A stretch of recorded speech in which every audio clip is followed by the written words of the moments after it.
Julian thought he won the moment he boarded that jet, assuming I was just a clueless housewife. He texted asking where I was, forgetting the first rule of business: never anger the one who holds your passwords. That selfie I sent was not vanity. It was the detonator for a time bomb I had planted under his chair over 5 years. He has not just lost a wife, he has lost his entire life.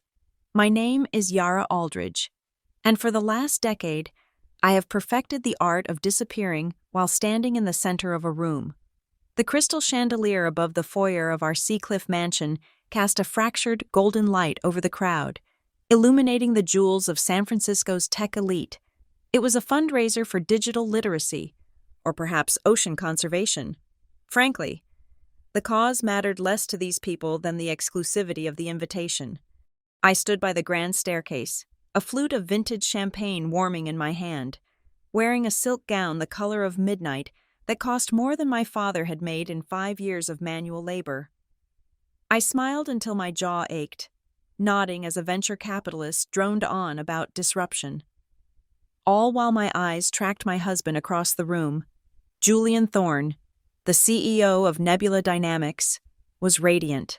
He stood near the fireplace, one hand casually resting on the marble mantelpiece, the other gesturing expansively as he held court. He was 38 years old and possessed the kind of symmetry that made people want to believe him. He had the jawline of a leader and the teeth of a movie star. He was telling the story of Nebula's founding, a myth we had constructed together, though in his version, I was merely the supportive girlfriend who brought him coffee, not the architect who wrote the back-end code and designed the operational infrastructure that made the company viable. "It is all about vision," Julian said, his voice carrying that practiced baritone resonance that made investors open their checkbooks. "You have to see what is not there yet." The circle of admirers laughed dutifully, standing slightly behind him, holding his empty glass like a prop, was Sienna Blake. She was 24 years old, our newest intern.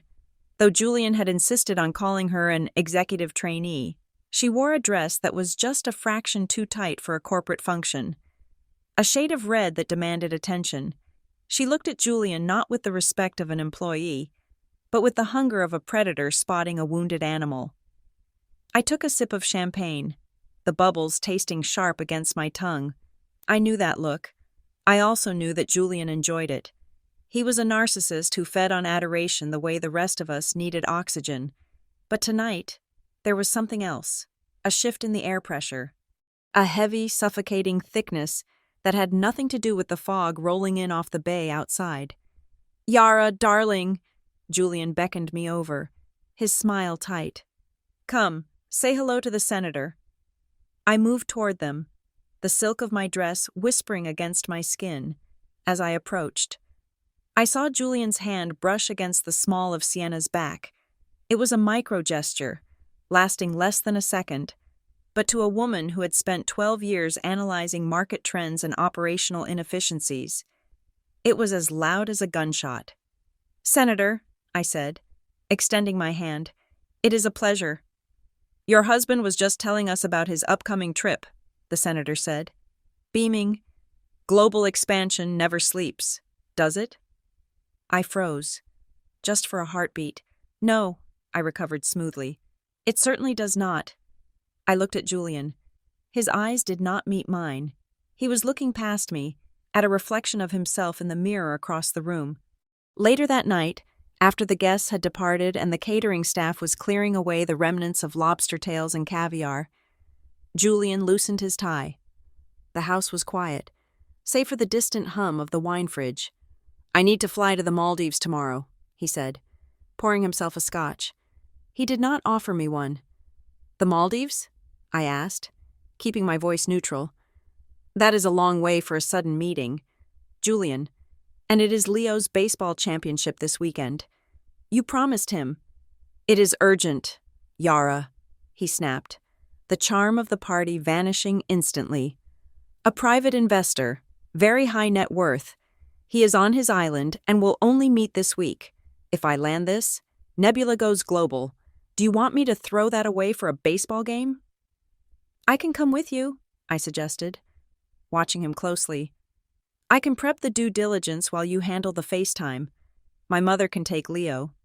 No, he said. Too quickly. He took a long drink, the ice clinking against the glass. You need to stay here. Leo needs stability. Yara. You know how he gets when we are both gone. Besides, this is a boys' club type of deal. Cigars and sailing. You would be bored to death. He walked past me, smelling of expensive scotch and the faint, cloying scent of a perfume that was not mine. I am taking the company jet. I will be back in 7 days. Don't wait up. I did not wait up. I waited until he passed out. Julian had always underestimated me. He viewed my role as chief operating officer as administrative, a glorified secretary who handled the boring paperwork while he did the real work of being a visionary. He forgot that while he was shaking hands, I was the one who built the security protocols for our entire network. At 3 o'clock in the morning, I walked into his study. He had left his laptop open on the mahogany desk, the screen glowing a soft blue in the dark room. He was arrogant enough to believe he didn't need to hide anything from me, or perhaps he thought I was too stupid to look. I sat down in his leather chair. It was still warm. I bypassed his email client. He would have deleted the incriminating messages, and went straight to the trash folder, then to the recovered server logs. I found the itinerary confirmation from the charter company. It was not a business trip. It was a charter for 2. Passenger 1. Julian Thorne. Passenger 2. Redacted. He had tried to mask the name, but he had done it clumsily. I opened the metadata of the attachment. The booking reference was linked to a passport number I did not recognize, but a quick cross-reference with the company HR database confirmed my suspicion within 10 seconds. Sienna Blake. I felt a cold sensation spread through my chest, like liquid nitrogen filling my veins. It was not heartbreak. Heartbreak is hot and messy. This was clarity. It was the cold, hard realization that the man I had built a life with, the man I had sacrificed my own ambitions for, was a cliché. But I did not cry. I did not scream. I closed the laptop exactly as he had left it and walked out of the room. The next morning, Julian kissed me on the cheek with the distracted affection of a man checking a box. "Take care of the fort, honey," he said, tossing his garment bag into the trunk of the waiting town car. "I will call you when I land." "Safe travels," I said. My voice was steady. As soon as his car turned the corner, the clock started ticking. I did not go to the kitchen to weep into my coffee. Instead, I went to my home office and locked the door. Julian had a private office at the Nebula headquarters downtown. It was his sanctuary, a glass-walled fortress on the 42nd floor where he forbade anyone, including the janitorial staff, to enter while he was working. He told me it was because he needed absolute focus. He told me it was because he dealt with sensitive intellectual property. He did not know that 3 years ago. During a security audit I conducted personally, I had installed a pinhole camera in the smoke detector directly above his desk. I had never used it. I had respected his privacy, trusting him as my partner. It was an insurance policy I had hoped never to cash in.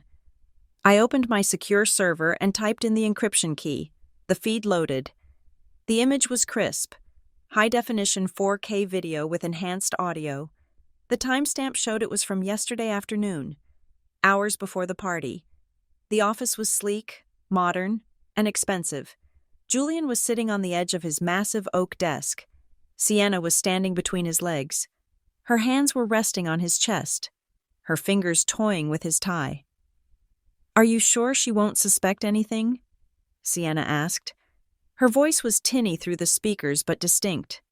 "Yara is not stupid. Julian, she is the COO." Julian laughed, a sound that made my stomach turn. He pulled Sienna closer. "Yara is a workhorse, babe. She is great at spreadsheets, but she has no intuition. She thinks I am the sun and the moon. I tell her to stay. She stays. I tell her to sign. She signs." "But the trip," Sienna pressed. "A whole week? What if she calls the hotel?" "We are staying at a private villa under a shell company name. Julian reassured her. And after this week, well, things are going to change. I am done playing house. When we get back, I am filing for divorce. I will kick Yara out on the street where she belongs. Nebula will be ours, just you and me, sole owners. I watched, my hand gripping the mouse so hard my knuckles turned white. Watching them intimate on the desk where I had drafted our IPO prospectus was nauseating. But it was what Julian said next that stopped my heart. He stood up and walked over to his wall safe. He pulled out a tablet and tapped the screen. "Look at this," Julian said, showing the screen to Sienna. "Do you know what this is?" "Numbers," she giggled. "Lots of zeros." "This," Julian said, his voice dropping to a conspiratorial whisper, "is $5 million, and that is just the first tranche. I have been funneling it out of the operational reserves for 6 months." "Is that legal?" Sienna asked, though she did not sound concerned, only excited. "It is creative accounting," Julian smirked. "I am moving it to a secure account in the Cayman Islands. By the time the divorce papers hit her desk, Nebula Dynamics will look like a sinking ship on paper. The company will be drowning in debt. And here is the best part." He paused for dramatic effect, leaning in to kiss her nose. "Yara is the COO," he said. "She signs off on all operational expenses. She signs the vendor contracts. She signs the audit approvals. I have been forging her digital signature on the shell company invoices for months. When the IRS or the SEC comes looking, and they will, eventually, guess who is going to be holding the bag?" Sienna gasped, a cruel smile spreading across her face. I mean Yara goes down for embezzlement and fraud," Julian said, looking more pleased with himself than I had ever seen him. "She gets the debt, she gets the prison time, we get the cash, the clean company, and the life on the beach. It is foolproof." I paused the video. The room was silent, but my ears were ringing. This was not just infidelity. A cheating husband was a tragedy. A husband framing you for federal crimes was a declaration of war. He was not just planning to leave me, he was planning to destroy me. He was going to take my son's mother away from him, lock me in a cell, and spend my hard-earned money with a 24-year-old girl who thought ethical boundaries were suggestions. I looked at the frozen image of Julian's face. He looked so confident, so untouched. He thought he was playing three-dimensional chess with a toddler. I leaned back in my chair and took a deep breath. The suffocating weight of the luxury around me seemed to lift, replaced by a cold, sharp focus. I was Latin American by blood, but I was American by sheer, brutal force of will. I had clawed my way up from nothing to build this life. Julian had made a fatal error. He thought because I loved him, I was weak. He thought because I stood in his shadow, I was blind. I looked at the calendar on my desk. 7 days, 168 hours. That was how long I had before he returned to destroy me. It was more than enough time. I picked up my phone. I did not call my mother. I did not call a therapist. I opened a secure browser and initiated a protocol I had written 5 years ago. A digital panic button I had named Ghost Protocol. "Okay, Julian," I whispered to the empty room. "You want to play the villain? Let me show you how a real story is written." Panic is a luxury for people who can afford to lose. I could not. The moment the front door clicked shut behind Julian, the silence in the house did not feel empty. It felt electric. I did not collapse.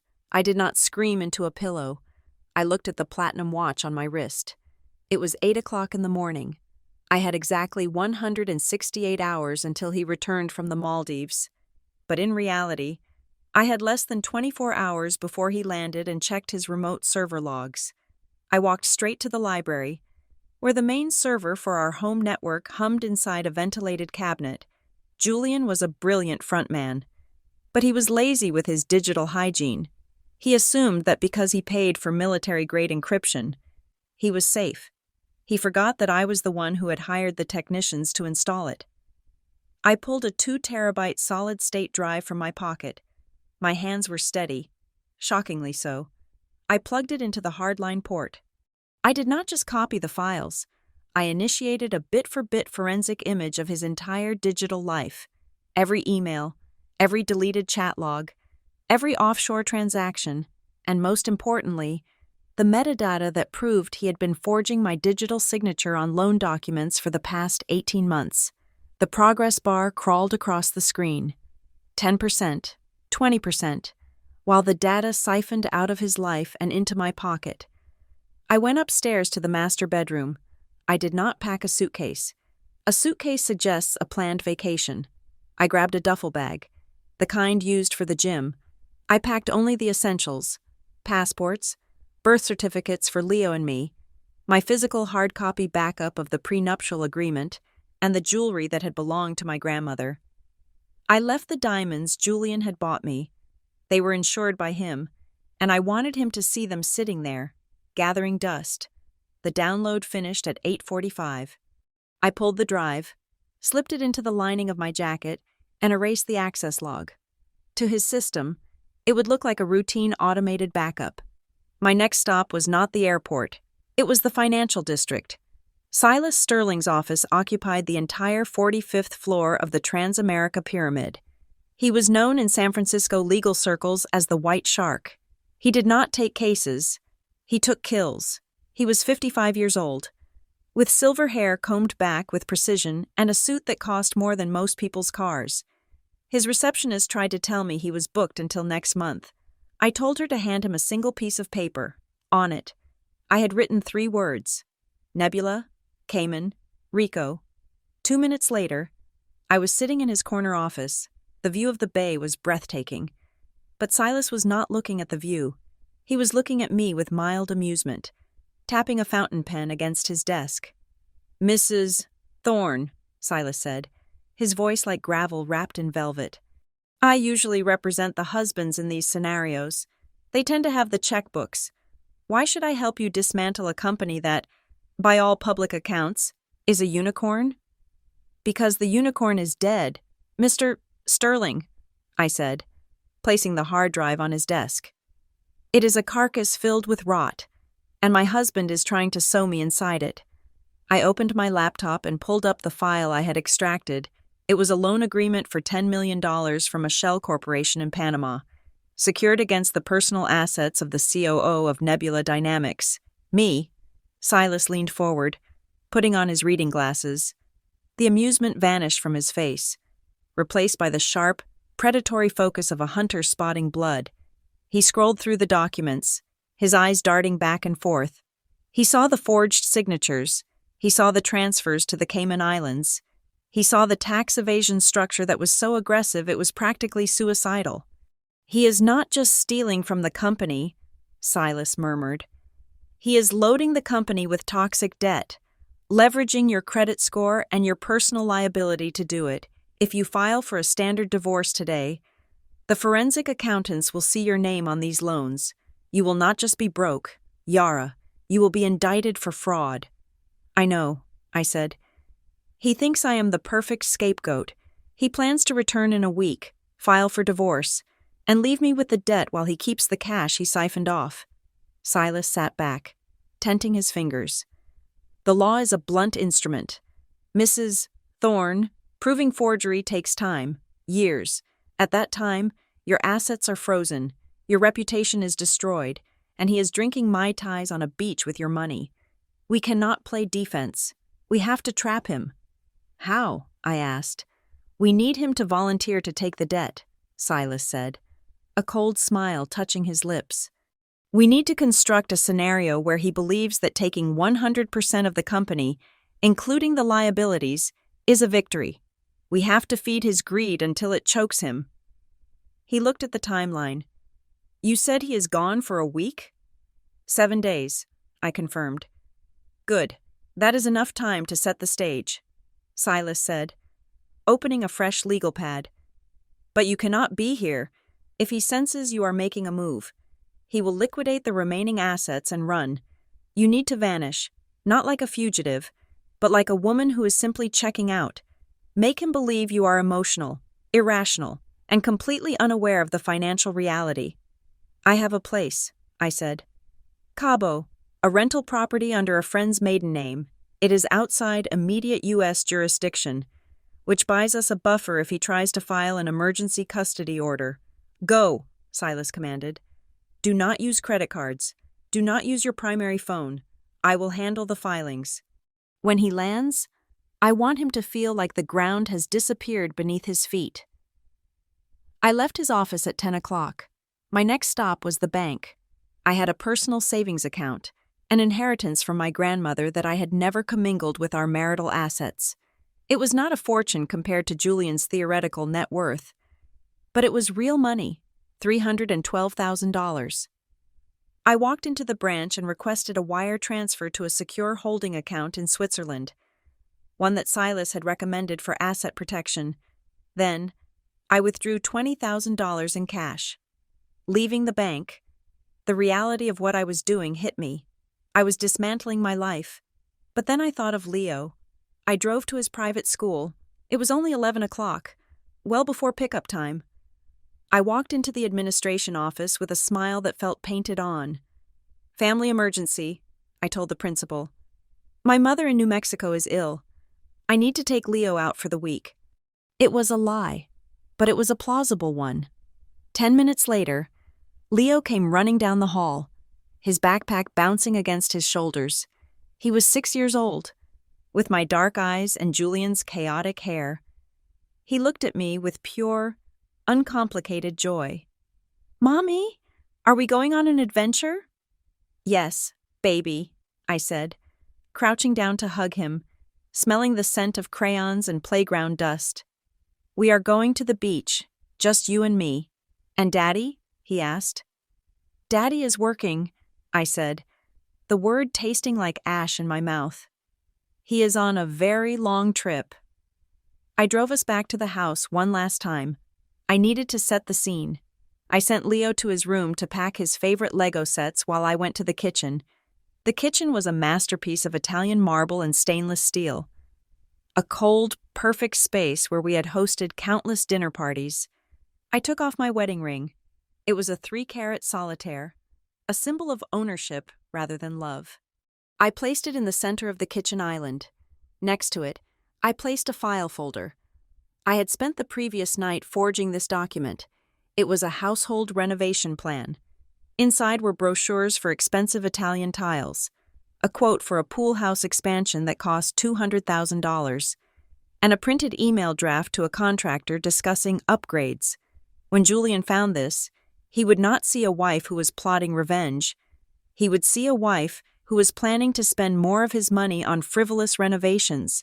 He would see a woman who had absolutely no idea that the company was on the brink of collapse. It would confirm his bias, that I was stupid, that I was spending blindly, and that he was right to cut me loose. It was the perfect camouflage. I pulled out a burner phone I had bought at a convenience store. I dialed the number of our nanny, Elena. She had been with us since Leo was born. She knew the secrets of this house better than anyone. She knew about the nights Julian did not come home. She was loyal to me, not the paycheck. Elena, I said when she answered, I am taking Leo away for a while. Julian is going to call you when he gets back. He is going to be angry. Where are you going? Mrs. Thorne? She asked. Her voice lowered. It is better if you do not know, I said. But I need you to do one thing. If he asks, tell him I seemed happy. Tell him I was talking about redecorating the kitchen. Tell him I seemed oblivious. I understand, Elena said. He will not get anything from me. Take care of that boy. Yara. I will. I hung up and destroyed the SIM card. I loaded the duffel bag and Leo's backpack into my car. We did not take the luxury SUV. We took the old sedan I kept for the housekeeper to use for grocery runs. As we drove across the Golden Gate Bridge, the fog was lifting. The city of San Francisco sparkled in the rearview mirror, a monument to ambition and greed. I looked at it one last time. I was leaving behind my status, my home, and the identity I had worn for 10 years. Mommy, look at the ocean, Leo shouted, pointing out the window. It is beautiful, Leo, I said, gripping the steering wheel. We drove to a small regional airport in San Jose, avoiding the main hubs where Julian might have contacts. I had chartered a small plane under my maiden name. It was expensive, eating into my cash reserves, but anonymity was priceless. As the plane lifted off the tarmac, banking south toward Mexico, I felt a strange sensation. It was not fear. It was the cold, hard click of a safety catch being removed. Julian was in the Maldives, sipping champagne with his mistress, thinking he was the hunter. He had no idea that back in California, the prey had just armed herself. We landed in Cabo San Lucas as the sun was beginning to set, painting the sky in violent shades of orange and purple. The air was thick with the smell of salt and heat. The safe house was a white stucco villa perched on a cliff overlooking the Sea of Cortez. It was secluded, private, and most importantly, it had a high-speed satellite internet connection. I settled Leo into his room, ordering pizza and letting him watch cartoons. He was happy. Thinking this was a spontaneous holiday, I sat on the terrace, listening to the waves crash against the rocks below. I opened my laptop. I logged into the remote access portal for the security cameras in our San Francisco home. The feed showed the empty kitchen, the ring sitting on the island, glinting in the moonlight. The trap was set. The bait was laid. Now, all I had to do was wait for the wolf to come home and stick his head in the noose. I poured myself a glass of water. Though I wanted tequila, I needed a clear head. The real war was about to begin, and I intended to be the last one standing. There is a specific kind of silence that exists only in exclusive resorts, a silence that costs $2,000 a night to experience. It is composed of the rhythmic lapping of the ocean against the rocks, the distant, polite clinking of silverware, and the complete absence of demanding voices. For the past 7 days, I had been soaking in this silence at the villa in Cabo, drinking it in like a medicine for a sickness I had not realized was terminal until a week ago. I was lying on a chaise longue overlooking the Sea of Cortez, my skin warmed by the mid-morning sun. Leo was building a complex fortress in the sand a few yards away, attended by a private instructor who was teaching him how to sculpt towers that could withstand the tide. I held a margarita in my hand, the rim dusted with salt, the tequila sharp and cold. My burner phone, the only link I had allowed myself to the old world, buzzed against the teak side table. I did not jump. I did not feel that old, familiar spike of cortisol that used to hit me every time Julian's name appeared on my screen. Instead, I took a slow sip of my drink, savoring the lime, before picking up the device. It was Julian. Of course it was Julian. His 7 days of debauchery in the Maldives were up, and reality was beginning to set in. "Where are you?" The text read, "The house is empty. The nanny is gone. Do not tell me you ran back to your mother because you are sulking about the trip. Grow up. Yara." I looked at the screen and laughed. It was a dry, rasping sound that startled a passing seagull, even now, standing in the wreckage of our marriage. He was trying to parent me. He was trying to manage me like a mid-level employee who had missed a deadline. He assumed the emptiness of our San Francisco mansion was a tantrum, a silent protest from a neglected wife. He had absolutely no idea that the emptiness was not a protest. It was an evacuation. He thought he was texting a victim. He did not know he was texting his executioner. I sat up, adjusting my sunglasses. I held the phone up, framing the shot perfectly. Behind me, the ocean was a brilliant, impossible turquoise. The sky was violently blue. I made sure the diamond-encrusted Rolex he had given me for our 5th anniversary, bought with money he had likely embezzled, was visible on my wrist next to the cheap plastic wristband of the resort. I smiled. It was not the polite, corporate smile I had worn for a decade. It was a wolfish, dazzling grin. Click! I attached the photo. My fingers flew across the keypad, typing the words I had been rehearsing in my head for 168 hours, spending the last few days spending the last of the Thorn fortune. I typed, "Have fun with the intern. Tell Sienna she left her earrings on the bedside table." I hit send. I placed the phone back on the table and picked up my margarita. I counted down in my head. 3, 2, 1. The phone began to vibrate violently. A call from Julian Thorne. I let it ring. I watched the screen light up, pulsing with his rage, and I felt nothing but a cool, detached amusement. It stopped, then it started again immediately. He was panic dialing.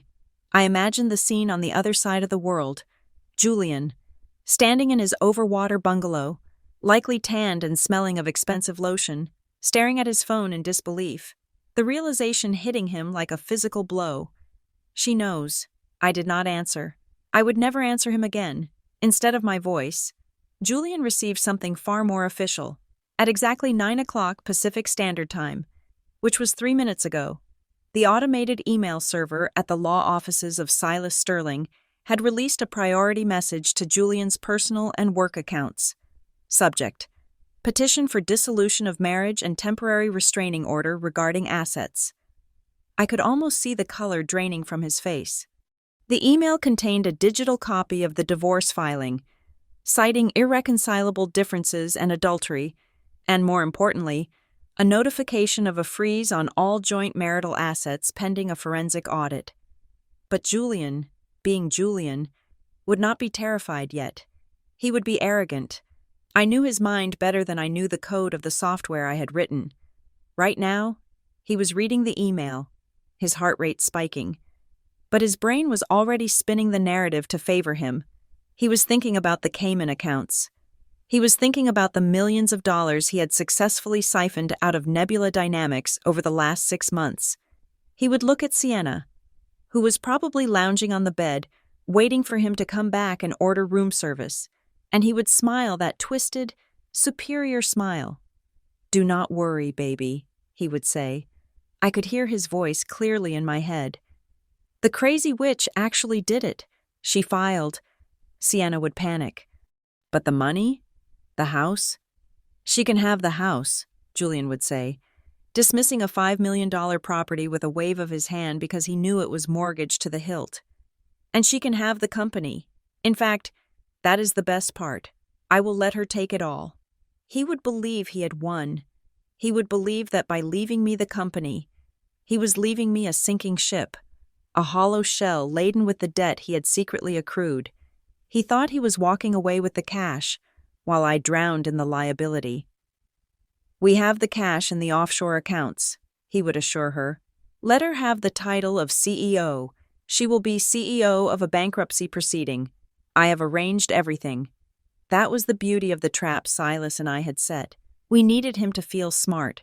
We needed him to believe that giving me nothing was actually his victory. While in reality, he was walking into a buzzsaw. Julian booked the next flight out. He was in a hurry to get back to San Francisco to sign whatever papers I put in front of him before I changed my mind. He wanted to cement his victory. He told Sienna to stay behind for a few days. "It will be a circus with the press," he told her. "Stay here, work on your tan. I will send for you when the dust settles, and I have kicked Yara out." Sienna, ever the obedient opportunist, agreed. Julian arrived at the Mail International Airport 3 hours later. He was wearing a linen suit that cost $3,000, looking every inch the master of the universe. He walked up to the first-class check-in counter, tossed his passport and his black corporate American Express card onto the desk, and waited for the attendant to bow and scrape. "Mr. Thorne," the attendant said, typing efficiently. "One moment, please." Julian tapped his fingers on the counter. Checking his watch, he was already mentally spending the money he had stolen. He was planning a new penthouse, a new car, a new life where he didn't have to pretend to respect a woman who was smarter than him. "I am sorry. Mr. Thorne," the attendant said, her voice polite but firm. "This card has been declined." Julian froze. "That is impossible. It is a corporate black card. The limit is unlimited. Try it again." "I have tried it twice. Sir, the issuer indicates a code 42. The account has been suspended due to suspected fraudulent activity." The people in the line behind him began to shift and murmur. A woman with a crying baby sighed loudly. The heat of the Maldives suddenly felt very oppressive. "That is ridiculous," Julian snapped, his voice rising. My wife and my ex-wife must have flagged it. Fine. He pulled out his personal platinum card. This was his private account, separate from the company, or so he thought. He slapped it onto the counter. Use this one. The attendant swiped it. She waited. She frowned. I apologize, sir. This one is also declined. Insufficient funds available for the authorization amount.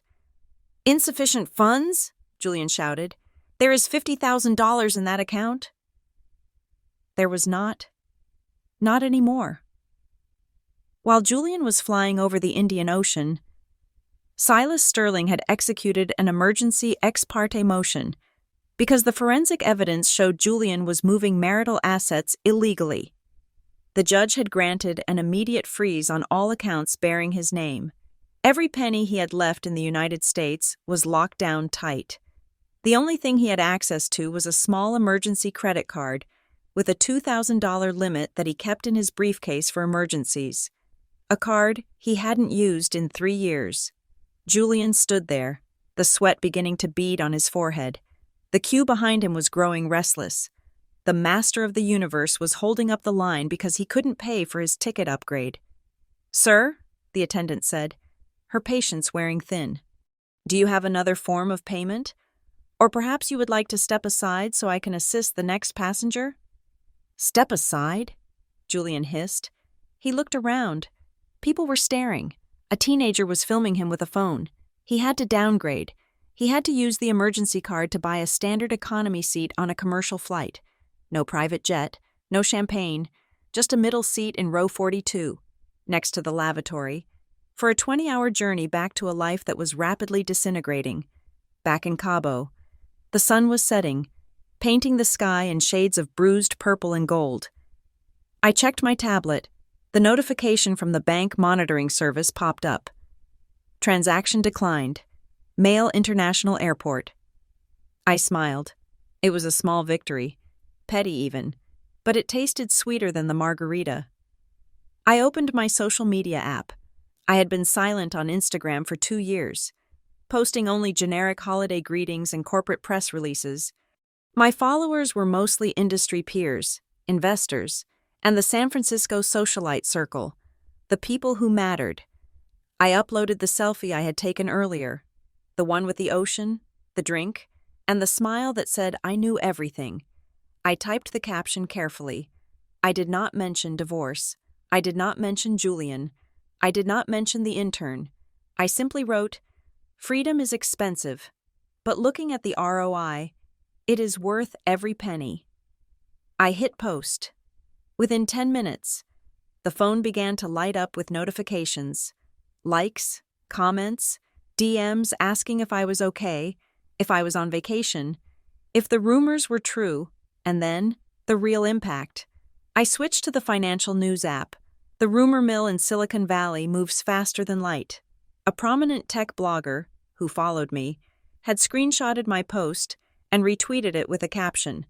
Trouble in Paradise at Nebula Dynamics?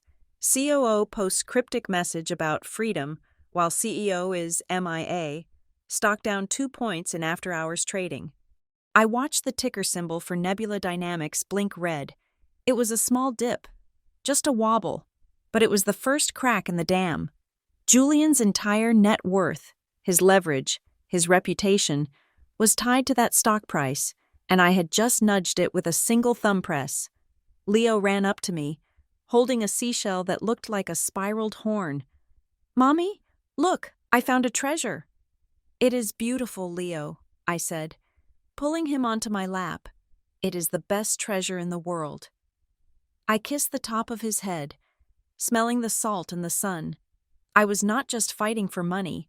I was fighting for this, for the right to sit in the sun without asking for permission, for the right to be the author of my own life, not just a character in Julian's delusion. Julian was currently squeezed into a coach seat, fuming, humiliated, plotting a revenge he did not have the intelligence to execute. He was flying back to a war zone thinking he was the general. He did not know he was already a prisoner of war. Come on, I said to Leo, standing up and brushing the sand from my legs. Let us go get some ice cream. We have a big week ahead of us. Is Daddy coming? Leo asked innocently. No, sweetie, I said, taking his hand and walking toward the villa lights. Daddy is going to be very busy explaining himself to a lot of people. The first battle was over.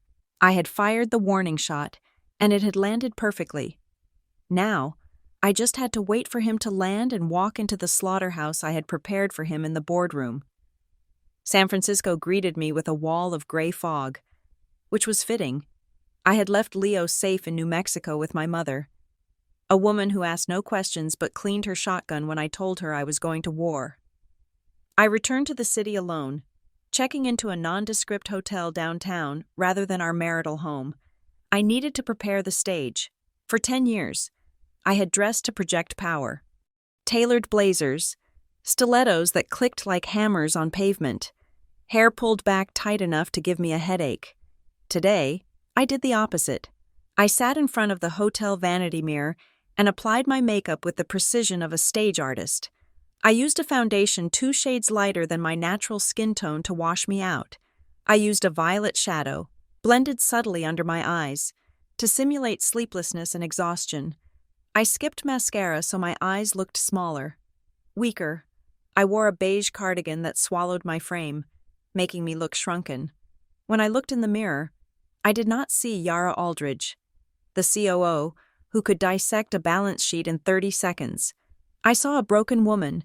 I saw a wife who had been discarded and was terrified of the future. It was the most important costume I would ever wear.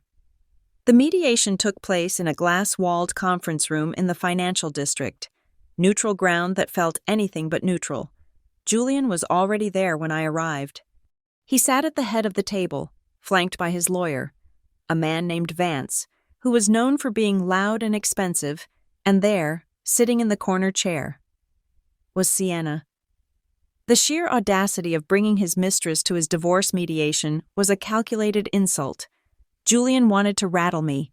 He wanted me to scream, to make a scene, to prove to the court-appointed mediator that I was unstable.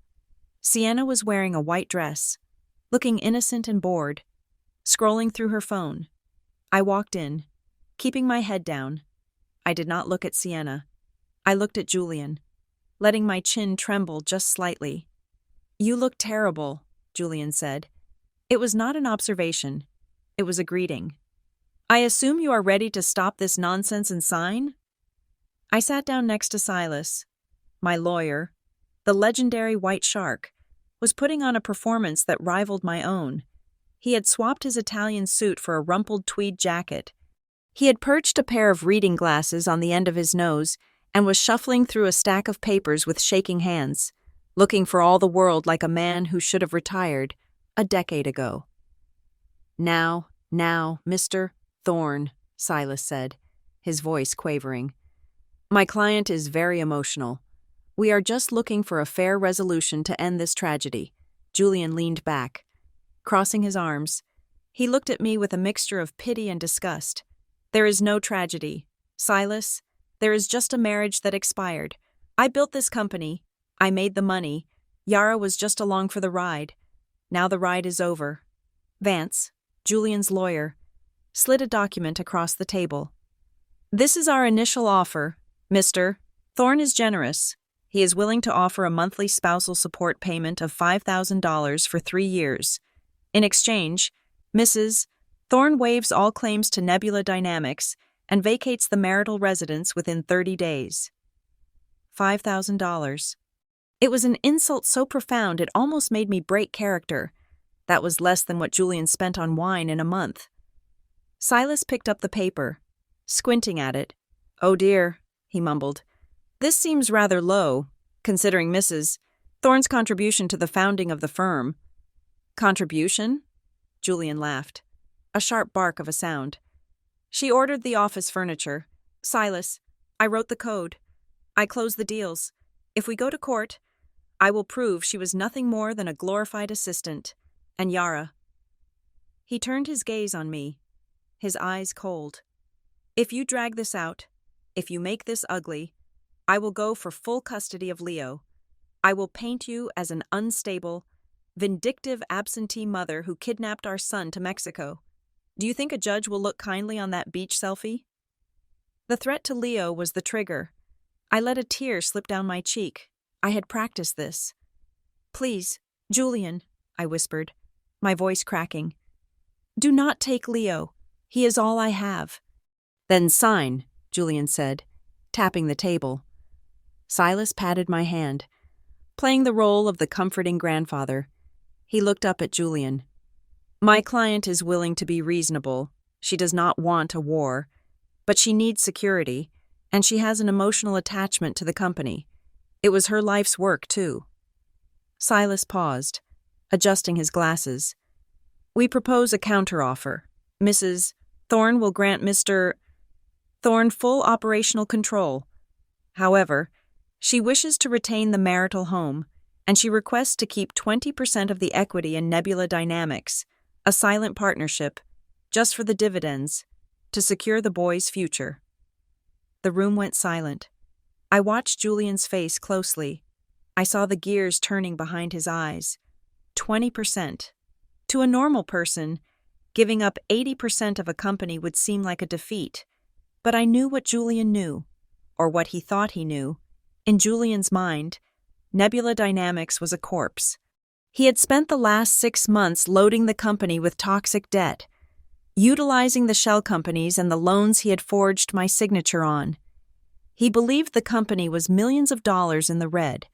He believed that when the audit happened, the stock would be worthless, and the debts would be catastrophic. He also believed the house was a financial sinkhole. We had refinanced the mansion 3 times to fund his expansion projects, money he had actually stolen. The house was underwater. It owed more to the bank than it was worth on the market. So, when I asked for 20% of the company and the house, Julian did not hear a demand for assets. He heard a woman begging to be strapped to a sinking ship. He looked at me, scanning my face for any sign of deception. "You want 20%? He asked, his voice skeptical. "Why? The market is volatile. Yara, cash is king." "It is my legacy, Julian," I pleaded, wiping my eyes with a tissue. "I remember when we started in the garage. I just want to be part of it, even a small part. Please, I do not care about the cash. I just want my shares in my home." My plea sealed it. If I knew about the debt, I would be screaming for cash. The fact that I was begging for equity convinced him that I was completely ignorant of the financial bomb he had planted. Julian looked at Sienna. She leaned in, her lips brushing his ear, but her whisper was loud enough for me to hear in the quiet room. "Let her have it, honey," Sienna hissed. "She is an idiot. She wants the debt? Give her the debt. We keep the cash you moved, and if you take 100% of the company now, when we take it public with the new tech next year, we keep all the billions. Do not give her 20% of a future unicorn just because you feel sorry for her." Sienna's greed was the final nail. She thought the company was a gold mine because Julian had lied to her too. But Julian thought the company was a trap. He was caught between 2 lies. He looked at me. He saw a weak, sentimental woman who was willing to take on a mortgaged house and shares in a failing company just to hold on to the past. "No," Julian said firmly. "I am not giving you 20%. I am not having you looking over my shoulder at board meetings. I want a clean break." He leaned forward, looking like a predator about to crush a mouse. "Here is the final deal. Yara, take it, or I see you in court and I take Leo. I keep 100% of Nebula Dynamics. All of it. Every share, every asset, every liability. I become the sole owner and operator. Effective immediately. In exchange, you get the house. And just to show you I am not a monster, I will give you a lump sum settlement. $2 million, cash, wired to your account today." $2 million. It was the exact amount he thought was safe to part with, leaving him with the $20 million he thought he had hidden in the Cayman Islands. Silas looked at me, feigning hesitation. "Yara the house has significant liens against it, and $2 million as well. It is not much compared to the company's valuation on paper." "It is all I am offering," Julian cut in, checking his watch. "I am doing her a favor. The company is going through a restructuring. The stock might tank next month. This is guaranteed cash." I looked at Julian. I let my lip tremble again. I looked down at my hands. I can't lose Leo, I stammered. And I want the house. It is where Leo grew up. Then we have a deal? Julian asked, his eyes gleaming with triumph. I suppose so, I whispered. But if I give up the 20% you have to promise to take care of the company, it means so much to me. I will take excellent care of it, Julian smirked. Better than you ever could. Vance began typing furiously on his laptop, drafting the settlement agreement. The printer in the corner whirred to life. The document was placed before us. It was a binding arbitration agreement. Clause 4 was the masterpiece. Julian Thorne assumes 100% ownership of Nebula Dynamics, including all assets, intellectual property, and existing and future financial liabilities. Yara Aldridge is absolved of all financial responsibilities regarding the entity Nebula Dynamics. Julian read it. He thought financial liabilities meant the business loans he had taken out. He thought he was clever because he planned to declare corporate bankruptcy later and walk away with the stolen cash. He did not know that liabilities also covered the criminal responsibility for the fraud he was about to unknowingly confess to.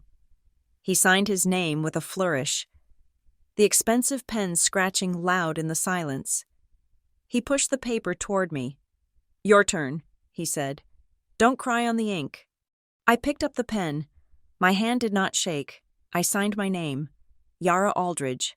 With that signature, I had legally transferred a mountain of debt, a federal investigation, and a prison sentence squarely onto his shoulders.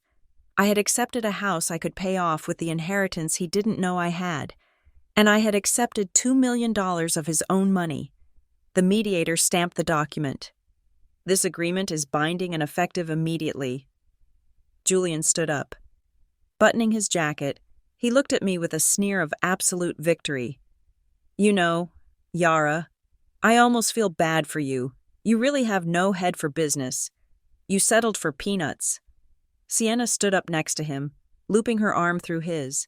She looked at my beige cardigan and smirked. Bye, Yara. Don't worry. We will invite you to the IPO party. Oh, wait. No, we won't. They laughed. It was the laughter of people who thought they were gods. Goodbye, Julian, I said softly. They walked out of the room, leaving the door open. I sat there for a moment, listening to their footsteps fade down the hallway. Silas took off his reading glasses and folded them neatly into his pocket. He straightened his spine, the feeble old man vanishing instantly. He looked at me, his eyes sharp and clear. That, Silas said, was a masterclass. Mrs. Thorne. I reached into my bag and pulled out a wet wipe. I scrubbed the pale foundation off my face, revealing the flush of adrenaline underneath. I wiped the violet shadow from under my eyes. I sat up straight, rolling my shoulders back. He signed it? I asked, just to be sure. He signed it all, Silas confirmed, tapping the document. He just legally claimed sole responsibility for 3 counts of bank fraud, tax evasion, and money laundering, and he gave you $2 million to let him do it. I stood up and walked to the window. The fog outside was lifting, revealing the sharp, steel skyline of the city. I looked down at the street. I saw Julian and Sienna getting into a black town car. They were smiling. Enjoy it. Julian, I thought, enjoy the champagne tonight, because tomorrow, the hangover is going to be lethal. What is the next move? Silas asked, packing his briefcase. Now, I said, turning back to him. We wait for the check to clear, and then we let the CFO know that he has a choice. Go to prison with Julian, or talk to me. I walked out of the conference room. I did not look back. The weak, broken wife had been left behind at that table. The woman walking out was the CEO of her own destiny, and she had some calls to make. The ink on the settlement papers was barely dry before Julian began the purge. It was not a strategic restructuring. It was an ego-driven slaughter. From my temporary office in a co-working space south of Market Street, I watched the dismantling of everything I had built. My sources inside Nebula Dynamics, the few loyalists who had not yet been escorted out by security, kept me informed with a stream of encrypted messages that read like obituaries for the company's competence. Sarah, the head of product, who had been with us since the garage days, was the first to go. Julian fired her on a Tuesday morning for lacking vision by Tuesday afternoon. Her office was occupied by a man named Chad, a club promoter Sienna knew from the Marina District, whose only qualification for the tech industry was owning a pair of expensive sneakers. Next went the entire quality assurance team, replaced by an external agency owned by another one of Sienna's friends. It was grotesque. Julian was stripping the engine out of a Ferrari and replacing it with hamster wheels, all while convinced he was upgrading the vehicle. 3 days after the mediation, Julian threw a victory party at the office. I saw the photos on social media. They had hired a DJ to play in the main lobby. Champagne towers were stacked on the reception desk. Julian stood on a platform, holding a microphone, looking flushed and manic. Beside him stood Sienna, wearing a dress that cost more than an entry-level engineer's salary. "To the future," Julian had captioned the photo. "New leadership, new era, no more dead weight." I was the dead weight. But while Julian was toasting to his own reflection, I was sitting in a dimly lit diner in Oakland, waiting for the man who held the keys to Julian's destruction. Arthur Penhaligon, the chief financial officer of Nebula Dynamics, slid into the booth opposite me. He looked like a man who was being hunted. His skin was gray, his eyes darting toward the door every few seconds. He ordered a black coffee, his hands shaking so badly the liquid sloshed onto the saucer. "I should not be here, Yara," Arthur whispered. "If Julian finds out..." "Julian is too busy playing king to watch you." "Arthur," I said, sliding a manila envelope across the Formica table. "He thinks he has won. He thinks the company is his playground now." Arthur stared at the envelope. "What is this?" "It is a draft of an affidavit," I said calmly. "Prepared by Silas Sterling. It details the fraudulent loans, the cooked books, and the transfers to the Cayman Islands.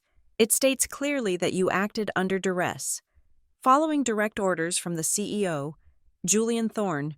Arthur went pale. "I signed those documents. Yara, I am complicit. If this comes out, I go to prison." "You go to prison if the FBI finds out on their own," I corrected him. "And they will. You know the burn rate. Arthur, you know Julian is spending money that does not exist. When the payroll checks bounce next month, the investigation starts, and Julian will throw you under the bus.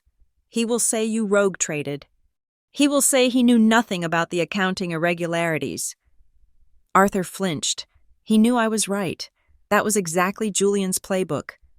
"This is your parachute," I continued, my voice low and steady. "If you sign this, and if you agree to testify when the time comes, Silas has arranged a deal with the federal prosecutor's office.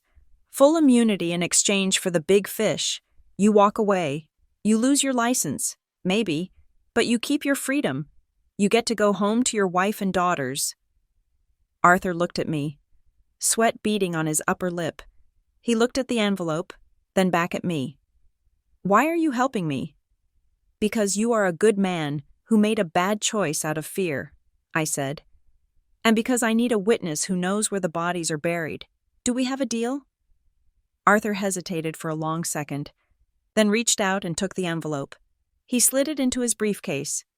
"He is trying to access the Cayman accounts," Arthur murmured. "He has been screaming at the bank in Georgetown every day. He thinks the wire transfer is just delayed." "Let him scream," I said. "The silence from that bank is the sound of a trap snapping shut." I left the diner before Arthur did. I did not look back. One pawn was off the board, back at the office. The reality of sole ownership was hitting Julian harder than he expected. Sienna, emboldened by her new title of Vice President of Strategic Partnerships, had stopped pretending to be an intern. She had morphed into a caricature of a trophy wife, demanding perks that the company could not afford. According to the expense reports I still had backdoor access to. Sienna had used the corporate American Express to put a down payment on a penthouse apartment in the Millennium Tower. She had leased a McLaren.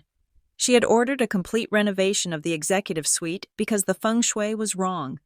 Julian was hemorrhaging cash. The $2 million he had paid me was gone. It was money he had borrowed against the company's receivables, hoping to pay it back with the Cayman stash. But the Cayman stash was frozen. The operational accounts were draining fast. I could see the desperation in his digital footprint. He was applying for high-interest short-term loans. He was delaying payments to vendors. He was trying to keep the illusion alive, terrified that if he admitted he was broke, Sienna would leave him. He was right. It was time to turn up the heat. I needed him desperate. I needed him greedy. I called a contact I had at TechCrunch, a journalist named Ben who owed me a favor for a scoop I had given him years ago. "I have a tip," I told Ben, "but you cannot quote me. The source is anonymous." "I am listening," Ben said. "Nebula Dynamics is about to announce a breakthrough in quantum encryption." I lied smoothly. "Project Chimera. It is the reason for the recent restructuring. They are clearing house to prepare for a massive acquisition or a new IPO round at triple the valuation." "Is it real?" Ben asked.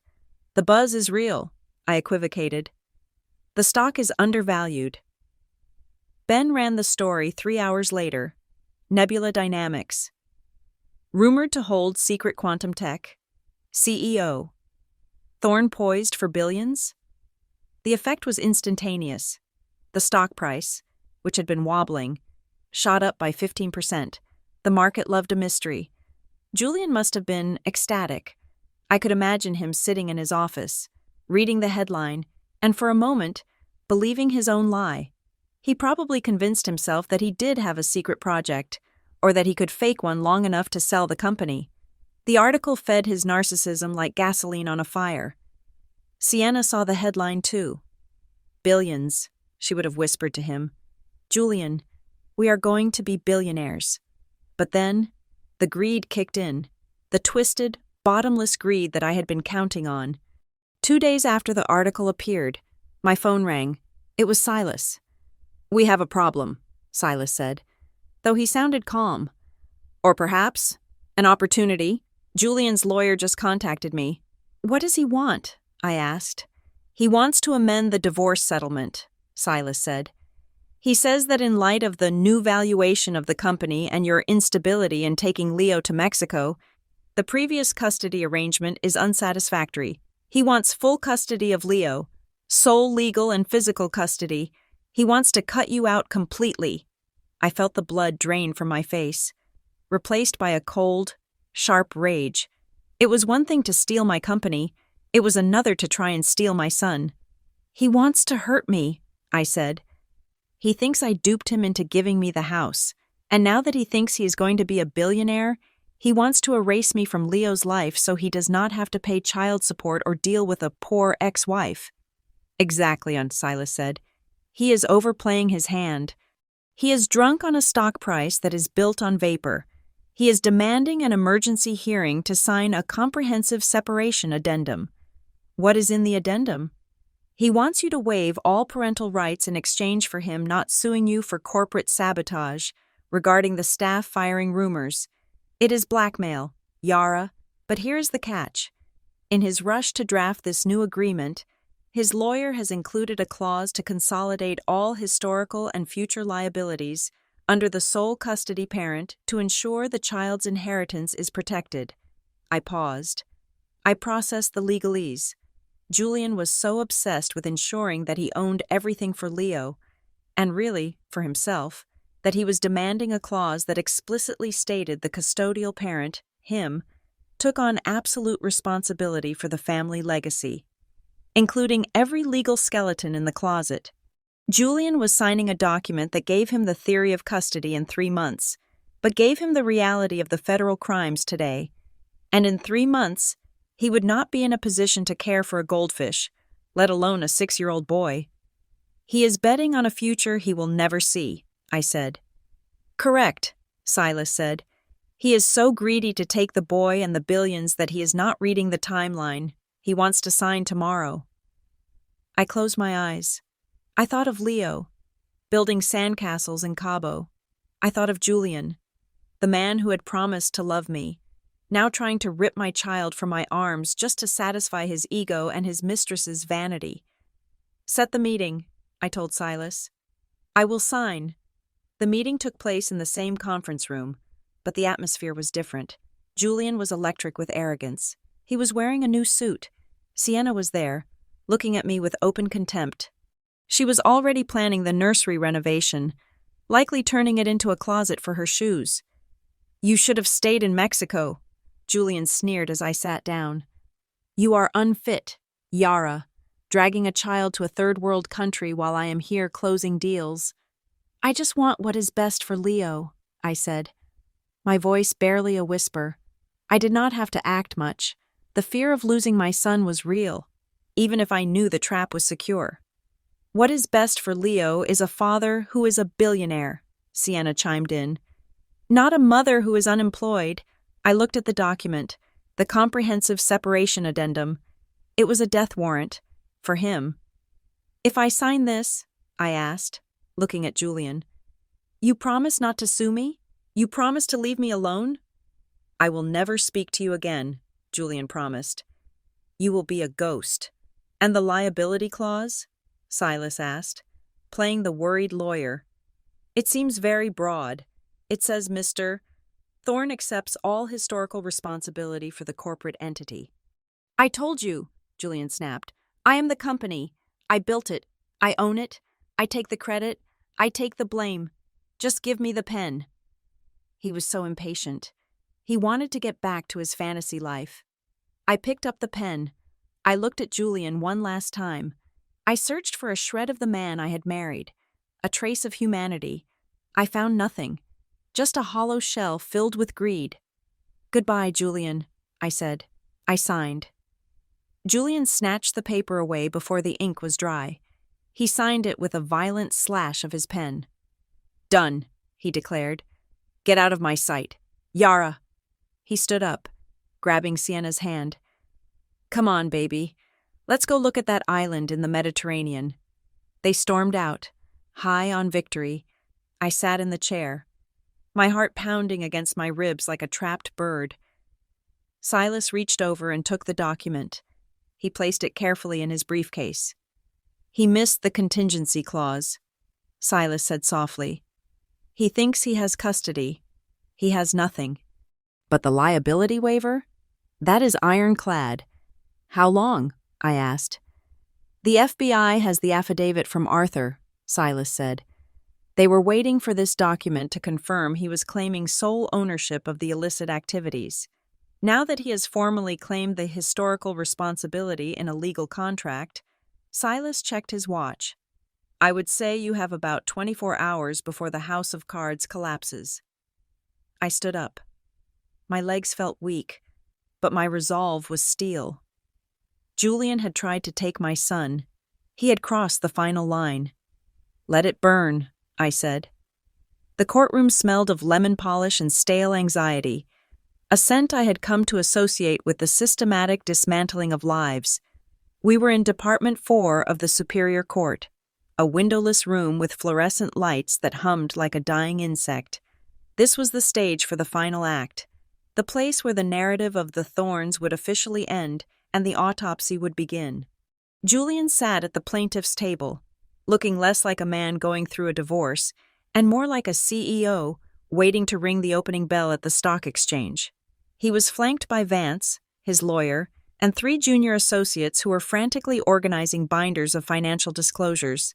Sienna was in the gallery, sitting in the front row, wearing a pair of sunglasses indoors, as if she were a celebrity avoiding the paparazzi, though the only press present were the ones I had anonymously tipped off to wait outside.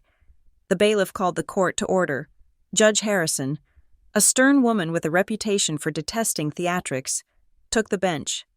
"We are here to finalize the dissolution of marriage between Julian Thorne and Yara Aldridge," Judge Harrison said, adjusting her glasses. "I understand there have been intense negotiations regarding the division of assets and custody." "Your Honor," Julian stood up. Buttoning his jacket, he did not wait for his lawyer to speak. We are asking for a review of the asset allocation. Since the initial mediation, the valuation of Nebula Dynamics has shifted. I believe the previous agreement regarding the house and the settlement payment is no longer equitable. I want a complete reassessment. He was greedy. Just as I had predicted, the rumor I had planted about the Project Chimera quantum tech had not only inflated the stock price, it had inflated his ego to the point of bursting. He was not satisfied with stealing the company. He wanted the house back. He wanted the $2 million back. He wanted to leave me with nothing but the clothes on my back. Silas Sterling slowly stood up. For the past few weeks, he had played the role of the bumbling, weary old man, but today, the tweed jacket was gone. He was wearing a charcoal suit that was cut sharp enough to draw blood. His posture was erect, his eyes clear and predatory. The shark had entered the water. "Your Honor," Silas said, his voice projecting clearly to the back of the room without a microphone. "We agree with Mr. Thorne. The previous agreement is no longer suitable." Julian smirked at Sienna. He thought we were folding. "In fact," Silas continued, "my client wishes to present a new, comprehensive proposal, a final offer to settle all matters of property, custody, and liability in perpetuity. We call it the Comprehensive Distribution Agreement." Silas walked to the center of the room. He did not look at the judge. He looked directly at Julian. "Ms. Aldridge is tired. Mr. Thorne, she is tired of the fighting. She is tired of the accusations. She is willing to give you exactly what you want." Silas pulled a document from his briefcase. It was thick, bound in blue legal paper.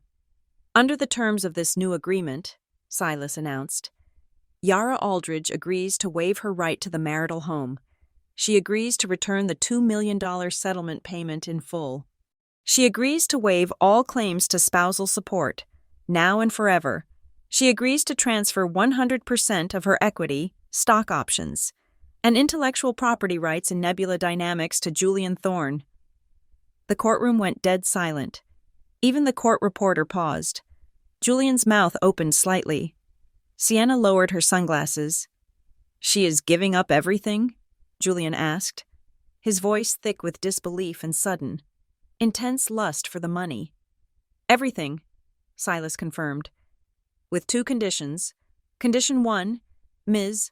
Aldridge receives sole, permanent, and uncontested physical and legal custody of the minor child, Leo Thorne, with Mr.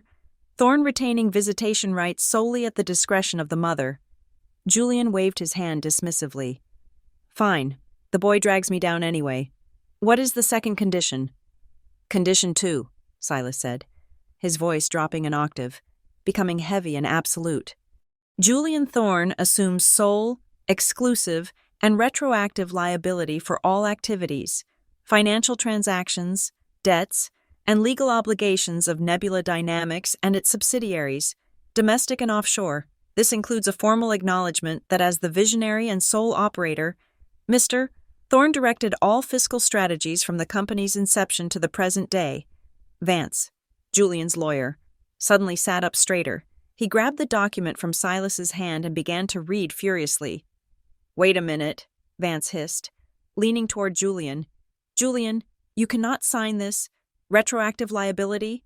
All fiscal strategies? This language is too broad. It pierces the corporate veil. If there are any irregularities in the books, any at all, this clause makes you personally criminally liable. It effectively says you are the only person who ever made a decision." "So what?" Julian whispered back, loud enough for me to hear. "I did make all the decisions. I am the genius here. But the Cayman transfers," Vance warned, his face pale. "If the IRS looks at those and you have signed a document saying you are solely responsible, the IRS is not going to look," Julian snapped. "They are going to see a company with a stock price that is skyrocketing. Look at the numbers. Vance, she is giving me the house. That is $5 million. She is giving me the $2 million cash back. That is $7 million of free equity she is walking away from because she wants to play mommy. She is an idiot." Julian looked at me. I was sitting with my hands folded in my lap, looking down at the table. I made myself look defeated. I made my shoulders slump. "You are really doing this?" Julian asked me, a cruel smile playing on his lips. "You are giving up a 10-figure fortune just to keep Leo away from me?" "I just want peace, Julian," I said softly. "I cannot fight you anymore. You win. Take the money. Take the house. Just let me have my son." Sienna laughed from the gallery. It was a short, sharp sound. "She is crazy," she whispered to the woman next to her. "She is literally throwing away millions. What a loser." "Julian, I advise against this," Vance said, his voice urgent. "We should redact the liability clause. We can negotiate." "No negotiations," Silas interjected smoothly. "This is a take-it-or-leave-it offer. It expires when we leave this room. If you do not sign, we go to trial, and we will fight for half of everything, and we will drag the company's books into the public record." The threat of a public trial was the final push.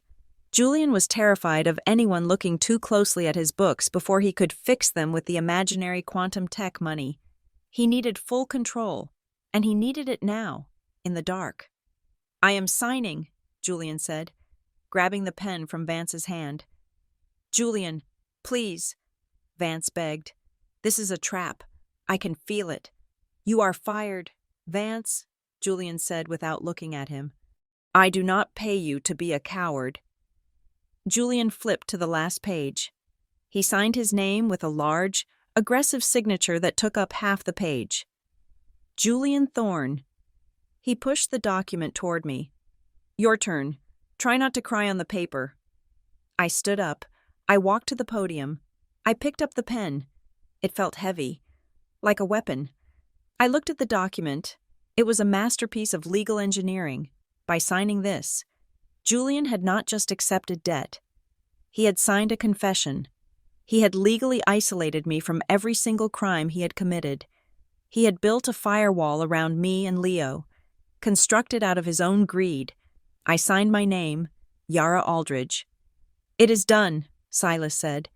He took the document and handed it to the bailiff to be given to the judge. Judge Harrison reviewed the papers. She looked at me, then at Julian. "Mr. Thorne, you understand that by signing this, you are waiving any right to claim financial contribution from Ms. Aldridge in the future, regardless of the company's performance?" "I understand," Julian said, checking his watch. "I will manage." "And you understand you are assuming full legal responsibility for the entity?" "I welcome it," Julian said, arrogance radiating off him like heat. "Very well," Judge Harrison said. She raised her stamp. Thud. The sound echoed in the room like a gunshot. "Judgment is entered. The marriage is dissolved. The division of property and custody is final." Julian stood up immediately. He walked over to me, leaning in close so only I could hear. "You know," he whispered, his breath smelling of mints and rot. "I almost feel sorry for you. You built the foundation of that company, and now I am going to be the one on the cover of Forbes. Thank you for building it for me. Yara." I slowly lifted my head. I let the mask of the defeated wife slip away. I straightened my spine. I looked him directly in the eyes, and for the first time in months, I let him see the real me. My eyes were not sad. They were ice cold. "No, Julian," I said, my voice steady and clear. "Thank you for buying it." He frowned, confusion flickering in his eyes for a fraction of a second. "What?" "You bought it," I said. "All of it. Enjoy the purchase." I turned on my heel and walked away. "What does she mean?" I heard Sienna ask as I passed the gallery. "She is just bitter," Julian replied, though his voice sounded unsure. I pushed open the heavy wooden doors of the courtroom. The hallway was flooded with natural light from the high windows. Silas was waiting for me. He did not smile, but he gave a single, sharp nod. "The deed is done," Silas said. "The transfer of liability is instantaneous. As of 1 minute ago, you are a private citizen with no connection to Nebula Dynamics." "And the evidence?" I asked. The IRS and the FBI have been notified that the person of interest has officially claimed ownership of the suspect accounts, Silas said. They were just waiting for the ink to dry. I walked out of the courthouse and onto the steps. The San Francisco fog had burned off, leaving a sky of piercing blue. I took a deep breath. The air tasted sweet. It tasted like freedom. I had no house. I had no millions. I had given it all back, to anyone watching. I was a woman who had lost everything. But I checked my pocket, where my hand rested on the burner phone. I had Leo. I had my freedom. And I knew something Julian did not. I knew that in less than 24 hours, the empire he had just claimed would be a crime scene. I walked down the steps, my heels clicking on the concrete, walking away from the burning building while the arsonist was still inside, celebrating his victory. The morning sun over San Francisco usually heralds the start of another day of commerce and ambition, but on this particular Wednesday, it rose like a spotlight on a crime scene. I was not there to see it in person. I was hundreds of miles away, sitting in the living room of a modest rental house in a quiet suburb of Portland, Oregon. The curtains were drawn, but the television was on, tuned to the 24-hour financial news network. Beside me, Leo was happily oblivious, watching a cartoon on his tablet with headphones on, humming a tune that clashed with the impending destruction of his father's world. The first domino fell at exactly 9 o'clock in the morning, according to the timeline Silas later reconstructed for me. Julian walked into the main branch of the First Sovereign Bank in downtown San Francisco with the swagger of a man who owned the city. He was there to execute the transfer. He believed that the Cayman Islands account held $20 million of liquid capital, the war chest he had stolen from the company to fund his new life as a bachelor billionaire. He sat down in the private wealth manager's office, adjusted his cufflinks, and demanded the immediate repatriation of the funds. He did not know that the money was already gone, or rather, it was frozen in a block of digital ice so thick that no amount of screaming would melt it. 3 days before I was stripped of my executive powers. Back when I was still the chief operating officer with full security clearance, I had filed a suspicious activity report with the International Financial Crimes Enforcement Network. I had done it as an anonymous whistleblower, utilizing a secure portal that encrypted my identity. I had flagged the Cayman accounts as receptacles for laundered corporate funds. I had provided the routing numbers, the dates, and the shell company names. The international banking authorities do not move quickly for theft, but they move with terrifying speed for money laundering. The wealth manager at the bank looked at his screen, then at Julian, and then pressed a silent alarm button under his desk. "I am sorry, Mr. Thorne," the manager said, his voice trembling. "I cannot process this transfer. The account has been flagged by the Office of Foreign Assets Control and the Federal Bureau of Investigation. It is under a freeze order." Julian laughed. He actually laughed, thinking it was a clerical error. "Do not be ridiculous," he barked. "I am the CEO. Override it." "I cannot, sir. It is a federal lock." While Julian was screaming at a terrified bank manager, the second domino fell, and this one made a sound that shook the entire financial district. On the television screen in my safe house, the breaking news banner flashed in urgent red. The camera cut to a live feed from a helicopter circling the Nebula Dynamics Tower. Federal agents. Raid Tech. Giant Nebula Dynamics in massive fraud investigation. I watched, sipping my coffee, as a fleet of black SUVs screeched to a halt in front of the building I had helped design. It was a synchronized assault. Agents wearing navy blue windbreakers with FBI and IRS criminal investigation emblazoned on the back swarmed the lobby. They did not stop at the reception desk. They vaulted the turnstiles. They secured the elevators. It was chaos. It was beautiful. The news anchor was breathless. "We are receiving reports that a multi-agency task force has entered the headquarters of Nebula Dynamics. Sources say this is related to a long-term investigation into securities fraud, embezzlement, and tax evasion. I knew exactly where they were heading. They were going to the 42nd floor. They were going to the server room where Arthur, my flipped CFO, had guided them to the encrypted ledgers. And they were going to the executive suite. Julian arrived at the office 20 minutes later, his driver tearing through traffic, unaware that he was running into a burning building. He stormed through the front doors, pushing past a startled security guard, only to run chest first into a wall of federal agents. The camera crew on the ground caught the moment. Julian, red-faced and sweating, was shouting at a tall agent who held a warrant in his hand. "This is a mistake," Julian screamed, his voice cracking. "You cannot be in here. Where is my lawyer? Get out of my building." "Julian Thorne?" the agent asked, his voice cutting through the noise like a blade. "I am Special Agent Miller. We have a warrant for the seizure of all assets and records related to Nebula Dynamics. You are being detained for questioning regarding a $50 million embezzlement scheme." "$50 million?" Julian stammered. "No, that is wrong. It is 20, I mean. I did not take anything. It was her." He pointed a shaking finger at the camera, as if he could see me watching him from 500 miles away. "It was Yara Aldridge!" Julian yelled, his eyes wild with panic.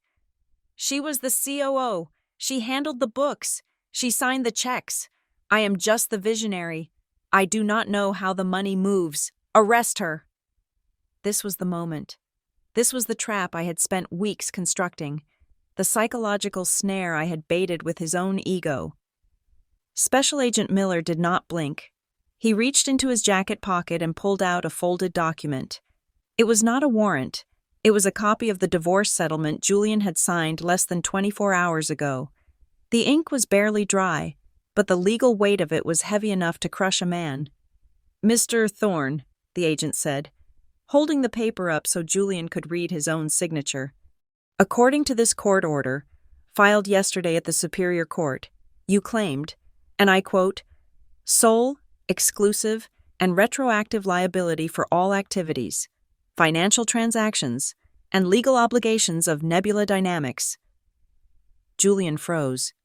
He stared at the paper. He stared at the clause he had arrogantly insisted upon because he wanted to take credit for the company's success. He had wanted to erase me from the history of the company so badly that he had erased his own defense.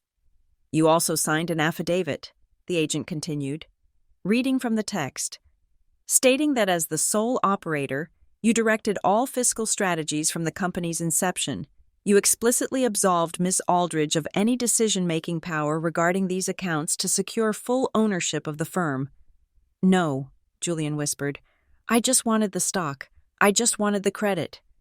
"You took the credit," the agent said, snapping handcuffs onto Julian's wrists. "Now you take the blame. You have confessed, in a binding legal document, to being the sole architect of this fraud. You built the company. Mr. Thorne? Congratulations. You also built the crime." Julian's knees buckled. The officers held him up, dragging him toward the exit. The master of the universe, the man who thought he was untouchable, was being carried out like a sack of garbage. He looked at the cameras, his face a mask of absolute terror.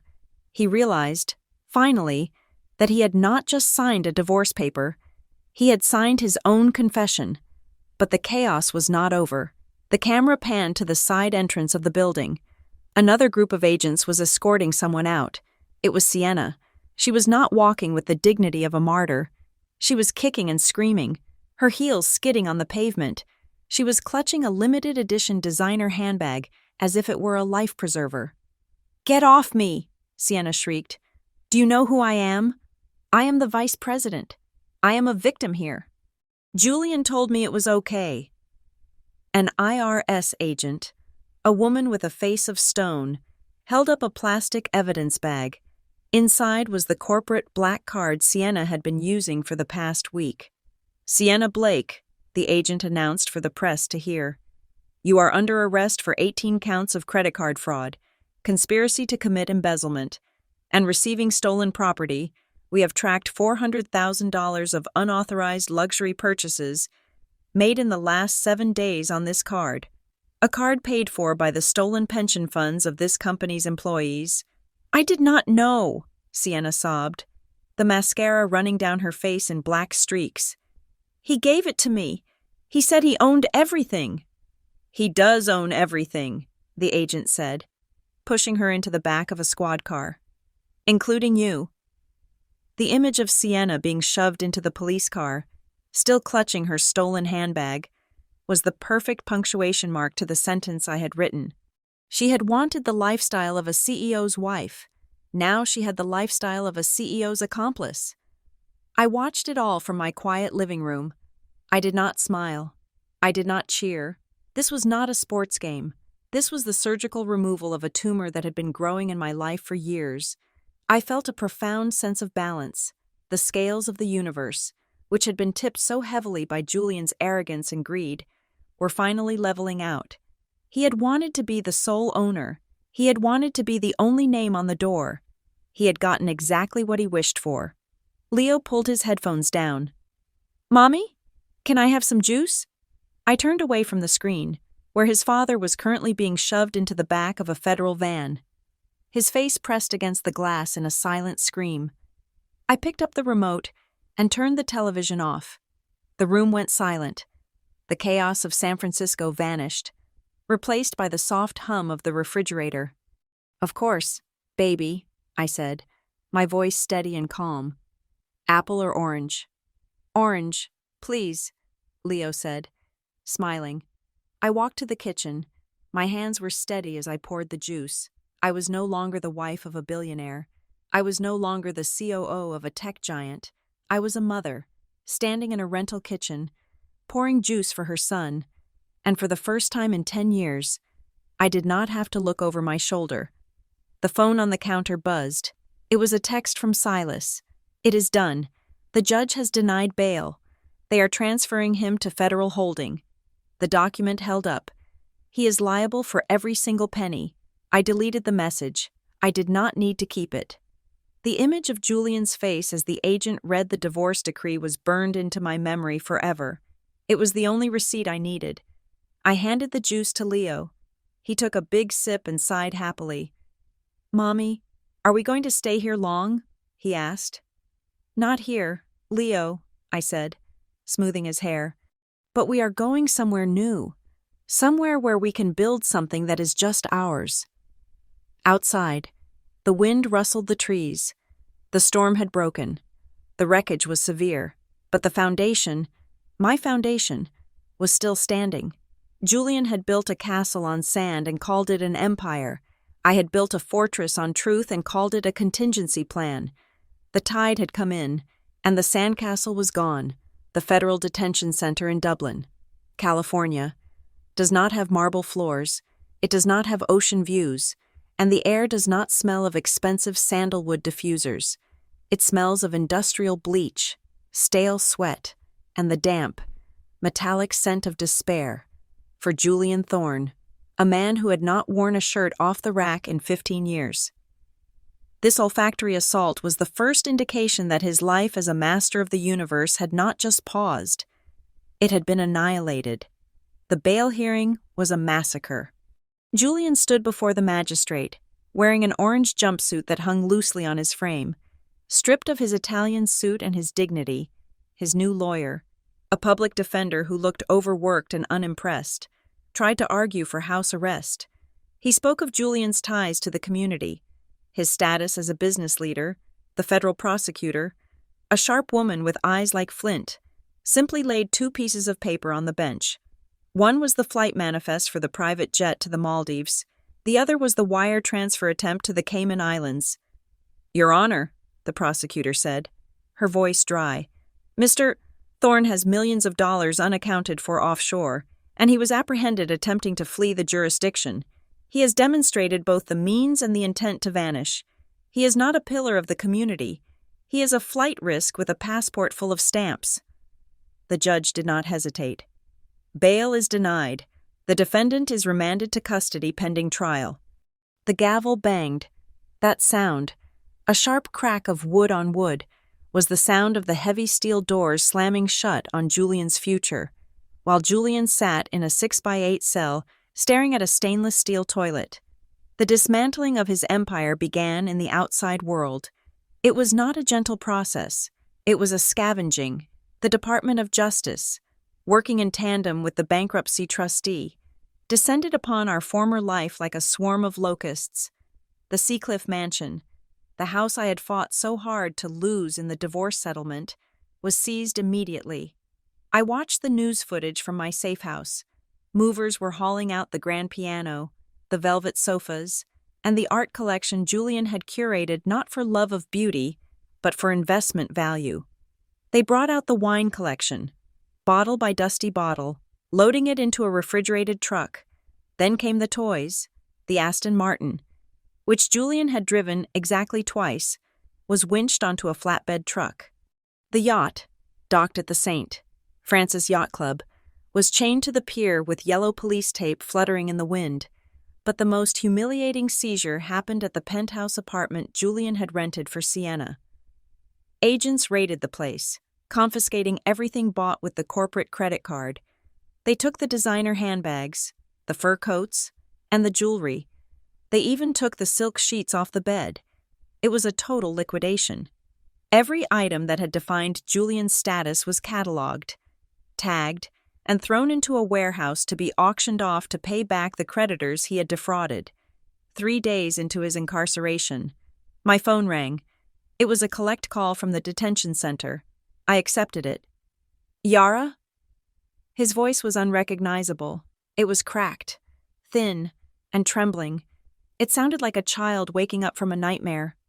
Yara, please, you have to help me. You have to talk to them. Talk to whom? Julian? I asked, my voice calm. The lawyers, the judge. Tell them it was a mistake, he pleaded, his breath hitching. Tell them I was under pressure. You know how it is. Yara, the investors, the market, the expectations. I had to do it. I did it for the company. I did it for us. I was trying to secure our future. You did it for yourself. Julian, I said. No. I am a victim here, he shouted, his voice rising to a hysterical pitch. Society puts this pressure on men to be providers, to be conquerors. I just did what I had to do to survive. You can't leave me here. I am Julian Thorne. I do not belong in a cage. I let him cry. I listened to the man who had threatened to take my son away, the man who had planned to frame me for his crimes, now weeping like a toddler who had dropped his ice cream. I will come to see you, I said finally. One time, tomorrow. I hung up. I arrived at the detention center the next morning. I did not wear the beige cardigan or the pale makeup. I wore a sharp black blazer, a white silk blouse, and the diamond earrings I had bought with my own money years ago. I looked like the CEO he had never let me be. I sat on one side of the thick glass partition. Julian sat on the other. He looked 10 years older. His hair was unwashed. His eyes were bloodshot. And he had a rash on his neck from the rough fabric of the jumpsuit. When he saw me, he pressed his hand against the glass. Yara, he breathed. Thank God. You brought the lawyer? You are going to testify for me? I reached into my bag and pulled out a single sheet of paper. I pressed it against the glass so he could read it. What is this? He asked, squinting. It is the profit and loss statement for Nebula Dynamics for the last fiscal year, I said. The real one, not the one you cooked to hide your theft, not the one you showed the board. He looked at the numbers. He frowned. I don't understand. Look at the bottom line. Julian, I pointed. Net profit, $12 million. Julian froze. He stared at the number. That is impossible. We were bleeding cash. I had to move the money to Cayman because we were going under. I was saving the capital. No, I said, my voice cutting through the static of the intercom. We were never going under. The core business, the software infrastructure I built, the recurring revenue contracts I signed was a goldmine. We were profitable. Julian, we were healthy. You were just so obsessed with hyper-growth and unicorn status that you ignored the fundamentals. You thought we needed to cheat to win. but we were already winning. I watched the realization hit him. It was a physical blow. His eyes widened. His mouth opened, but no sound came out. You stole from a profitable company, I continued relentlessly. You destroyed a legitimate success story because of your own insecurity. You didn't kill the golden goose because it stopped laying eggs. You killed it because you were too greedy to wait for breakfast. Were we making money? He whispered, a tear sliding down his dirty cheek. I was making money, I corrected him. You were spending it. I put the paper away.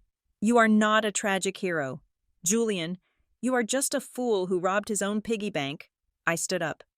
Wait, Yara, he screamed, slamming his fist against the glass. Sienna, talk to Sienna. She knows I did it for her. She will tell them. I stopped and looked back at him with genuine pity. Sienna has already spoken to them. Julian, the interrogation of Sienna Blake was not a negotiation. It was a race to the bottom. Faced with 18 counts of fraud and a potential 10-year sentence, the love of his life did not just fold. She disintegrated.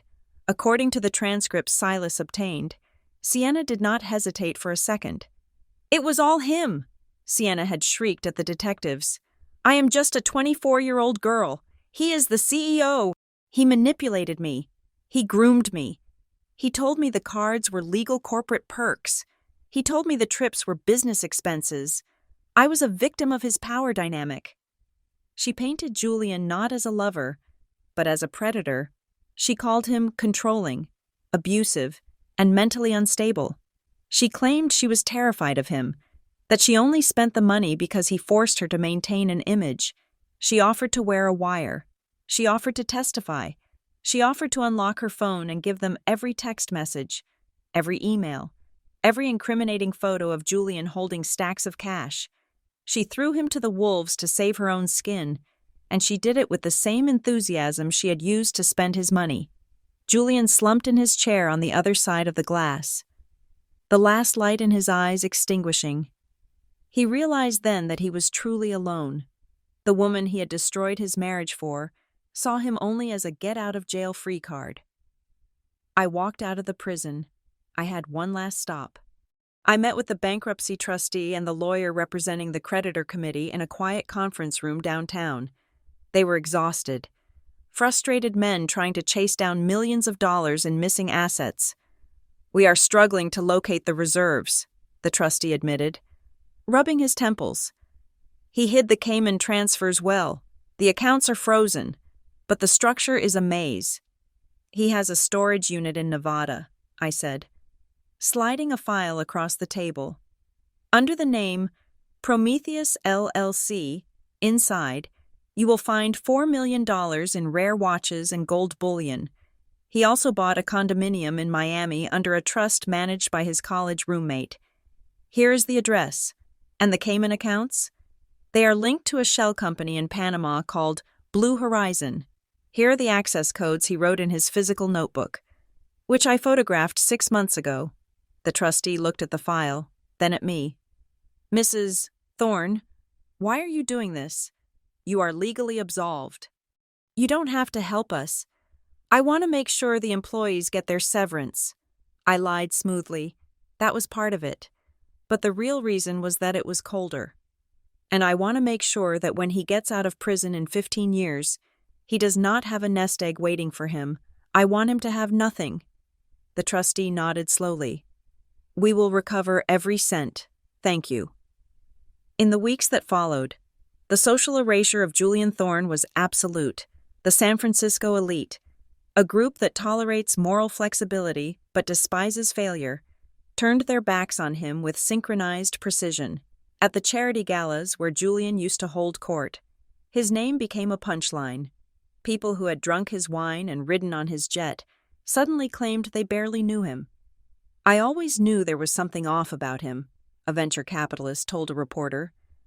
Despite having invested $2 million in Nebula's last round, he was always so desperate for approval, a socialite sneered in Vanity Fair. So nouveau riche. The business press was even more brutal. The Wall Street Journal ran a feature article titled, The Hollow Man, How Hubris Destroyed Nebula Dynamics. His face was plastered on the cover, not as a visionary, but as a cautionary tale. He was compared to the great fraudsters of history, a man who had everything and threw it away for more. There were no defenders. There were no free Julian movements. There was only the cold, hard silence of a world moving on. I sat in my new living room, watching the sun set over a different ocean. I read the final article online. It ended with a quote from an anonymous former executive. Julian thought he was the sun. He forgot that the sun burns everything it touches, including itself. I closed the laptop. Julian was gone. He was a number in a federal database. He was a ghost in a jumpsuit. The fake empire had crumbled. The dust was settling. And for the first time, the ground beneath my feet felt solid. The final blow to the corpse of Nebula Dynamics did not come from the Federal Bureau of Investigation, nor did it come from the outraged shareholders. It came from the one person Julian had underestimated more than he had underestimated me. It came from the girl with the innocent eyes and the insatiable appetite for designer shoes. We had all assumed Sienna Blake was a parasite, a creature who attached herself to a host to feed on its blood until it ran dry. We were wrong. She was not a parasite. She was a scavenger. And while Julian and I were locked in our high-stakes game of legal chess, Sienna had been quietly stripping the copper wiring out of the walls. The revelation arrived in the form of a forensic IT report delivered to the bankruptcy trustee 3 weeks after Julian's arrest. I was called in to review it, not as a suspect, but as the only person who understood the architecture of the company's server. The trustee, a man named Mr. Henderson, who looked like he had not slept in a month, slid a tablet across the table. Mistress Thorne, excuse me, Ms. Aldridge, he corrected himself. We found a massive data exfiltration event. It occurred 4 days before the raid, while you were in Mexico, and while Mr. Thorne was in the Maldives. I looked at the timestamps. At 2 o'clock in the morning on a Tuesday, someone had logged into the central mainframe using Julian's God mode administrative credentials. They had not touched the financial records. They had bypassed the accounting software entirely. Instead, they had accessed the Crown Jewels folder. This was the repository containing our proprietary algorithms, the source code for our predictive engine, and most devastatingly, the unencrypted personal data of our 5 million users. Who logged in? I asked, though I already felt a cold premonition settling in my stomach. The login originated from an IP address in the Maldives, Henderson said, from the villa's secure Wi-Fi, but the device ID did not belong to Julian's laptop. It matched an iPad Pro registered to Sienna Blake. I sat back, stunned, while Julian was sleeping next to her, dreaming of his divorce strategy. Sienna had taken his tablet, used the password he had likely given her to watch movies, and downloaded the entire intellectual property of the company. She did not just keep it, Henderson said grimly. We traced a secure upload to a server in Switzerland. 2 hours later, a shell company account in the British Virgin Islands received a wire transfer of $500,000. The payer was an anonymous LLC, but we have connected the dots. It traces back to a subsidiary of Omnicorp. Omnicorp, our biggest rival, the company that had been trying to acquire us for years. Sienna had sold us out. She had realized the ship was sinking long before Julian did. She saw the panic in his eyes, the declined credit cards, and she made a calculation. She knew the jewelry would be seized. She knew the cars were leased, so she stole the only thing that was portable and valuable, the data. She sold $1 billion company's secrets for a measly $500,000. It was a fire sale. It was an insult. But for a 24-year-old intern, it was a fortune. The consequences were catastrophic, because the source code was now compromised. The value of Nebula Dynamics went from distressed asset to worthless. No one would buy the company to salvage it because the technology was already in the hands of a competitor.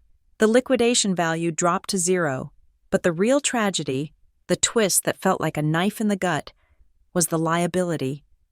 When the news broke that 5 million user profiles, including social security numbers and credit card details, had been sold to the highest bidder. The class action lawsuits began. They fell like rain. Every customer, every vendor, every partner sued for breach of contract and negligence. And because of the comprehensive separation addendum that Julian had signed with such arrogance, he was the sole owner of that liability.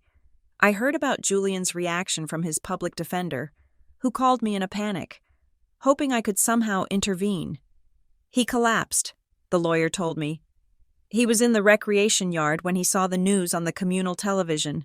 He saw the report that Sienna Blake had confessed to industrial espionage. Julian had grabbed his chest.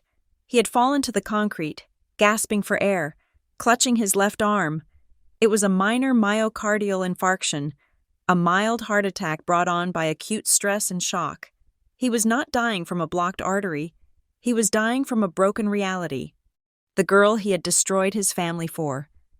The girl he had tried to impress with his stolen millions had not only testified against him, she had hammered the final nail into his coffin for $500,000. He woke up in the prison infirmary, handcuffed to the bed frame. He was alive, but he was broken. The realization that he was truly unloved, that he had been nothing more than a mark for a 24-year-old grifter, was a punishment far worse than prison. Sienna, however, did not get to enjoy her blood money. The FBI had squeezed her on the credit card fraud, and she had thought that giving up Julian would save her.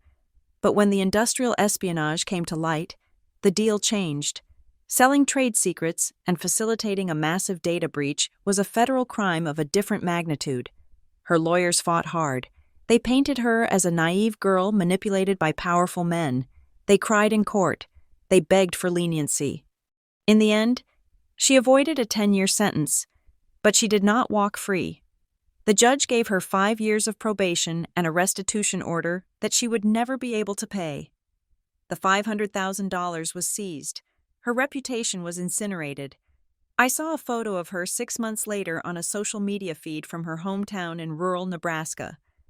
She was working at a diner, wearing a stained apron, her hair pulled back in a messy bun, looking 10 years older than her age. The caption read, "Back to reality." She was banned from working in the tech industry. She was blacklisted by every financial institution. The future vice president was now serving coffee to truckers who had no idea she had once destroyed a tech empire. But the story had one final chapter for me. A week after the data scandal broke, I received a phone call. It was from Gavin Sterling, no relation to Silas, the CEO of Omnicorp, the man who had bought the stolen data. "Ms. Aldridge," Gavin said, his voice smooth and predatory. "I have always admired your work. The architecture you built for Nebula was elegant. It is a shame it ended up in such clumsy hands." "You mean the hands you paid to steal it?" I asked, my voice cold. "Business is war. Yara," he said, unfazed. "We take advantages where we find them, but that is not why I am calling. I have the code, but I do not have the visionary who wrote it. I want you to come work for us.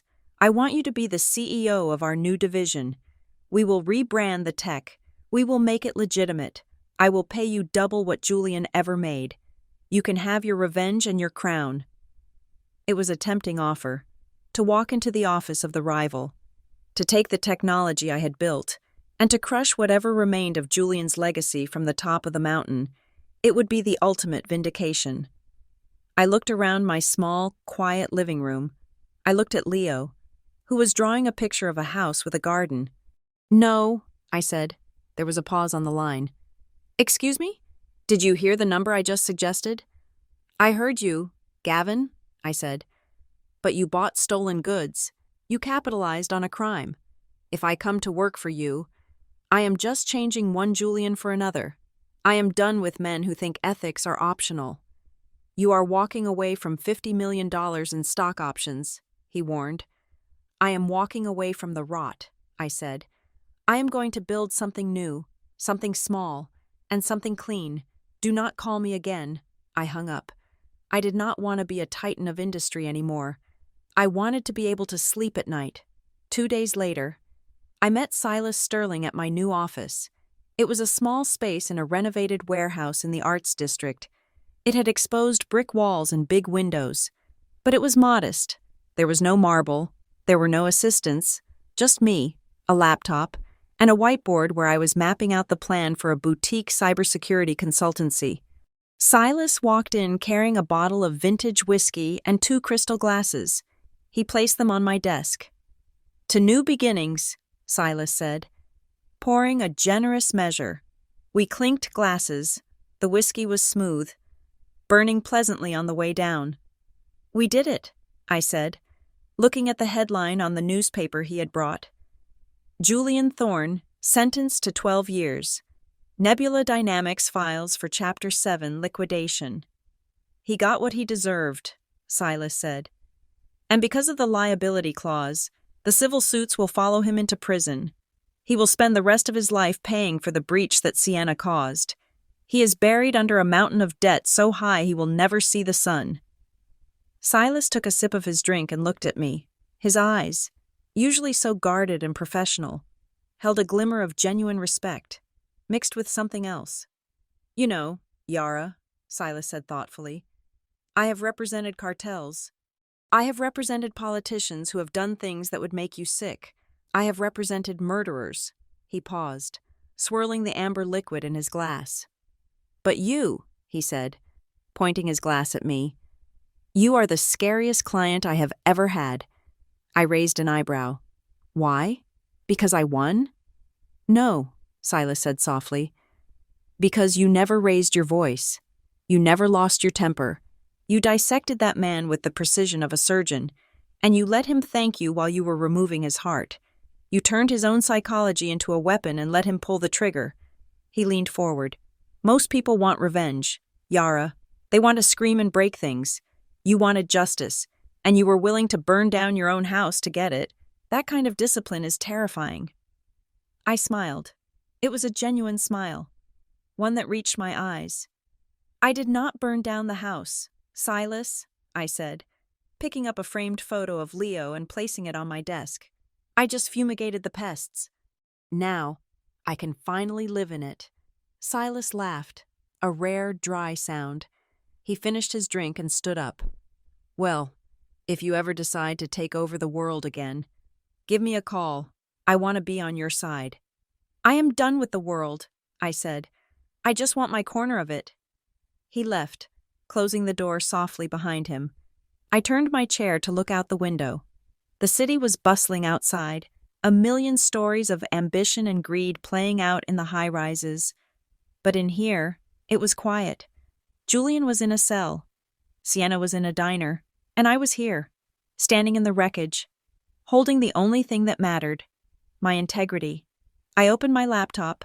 I had work to do. But this time, the name on the contract would be mine, and the ink would be clean. 6 months is a long time in the life of a child.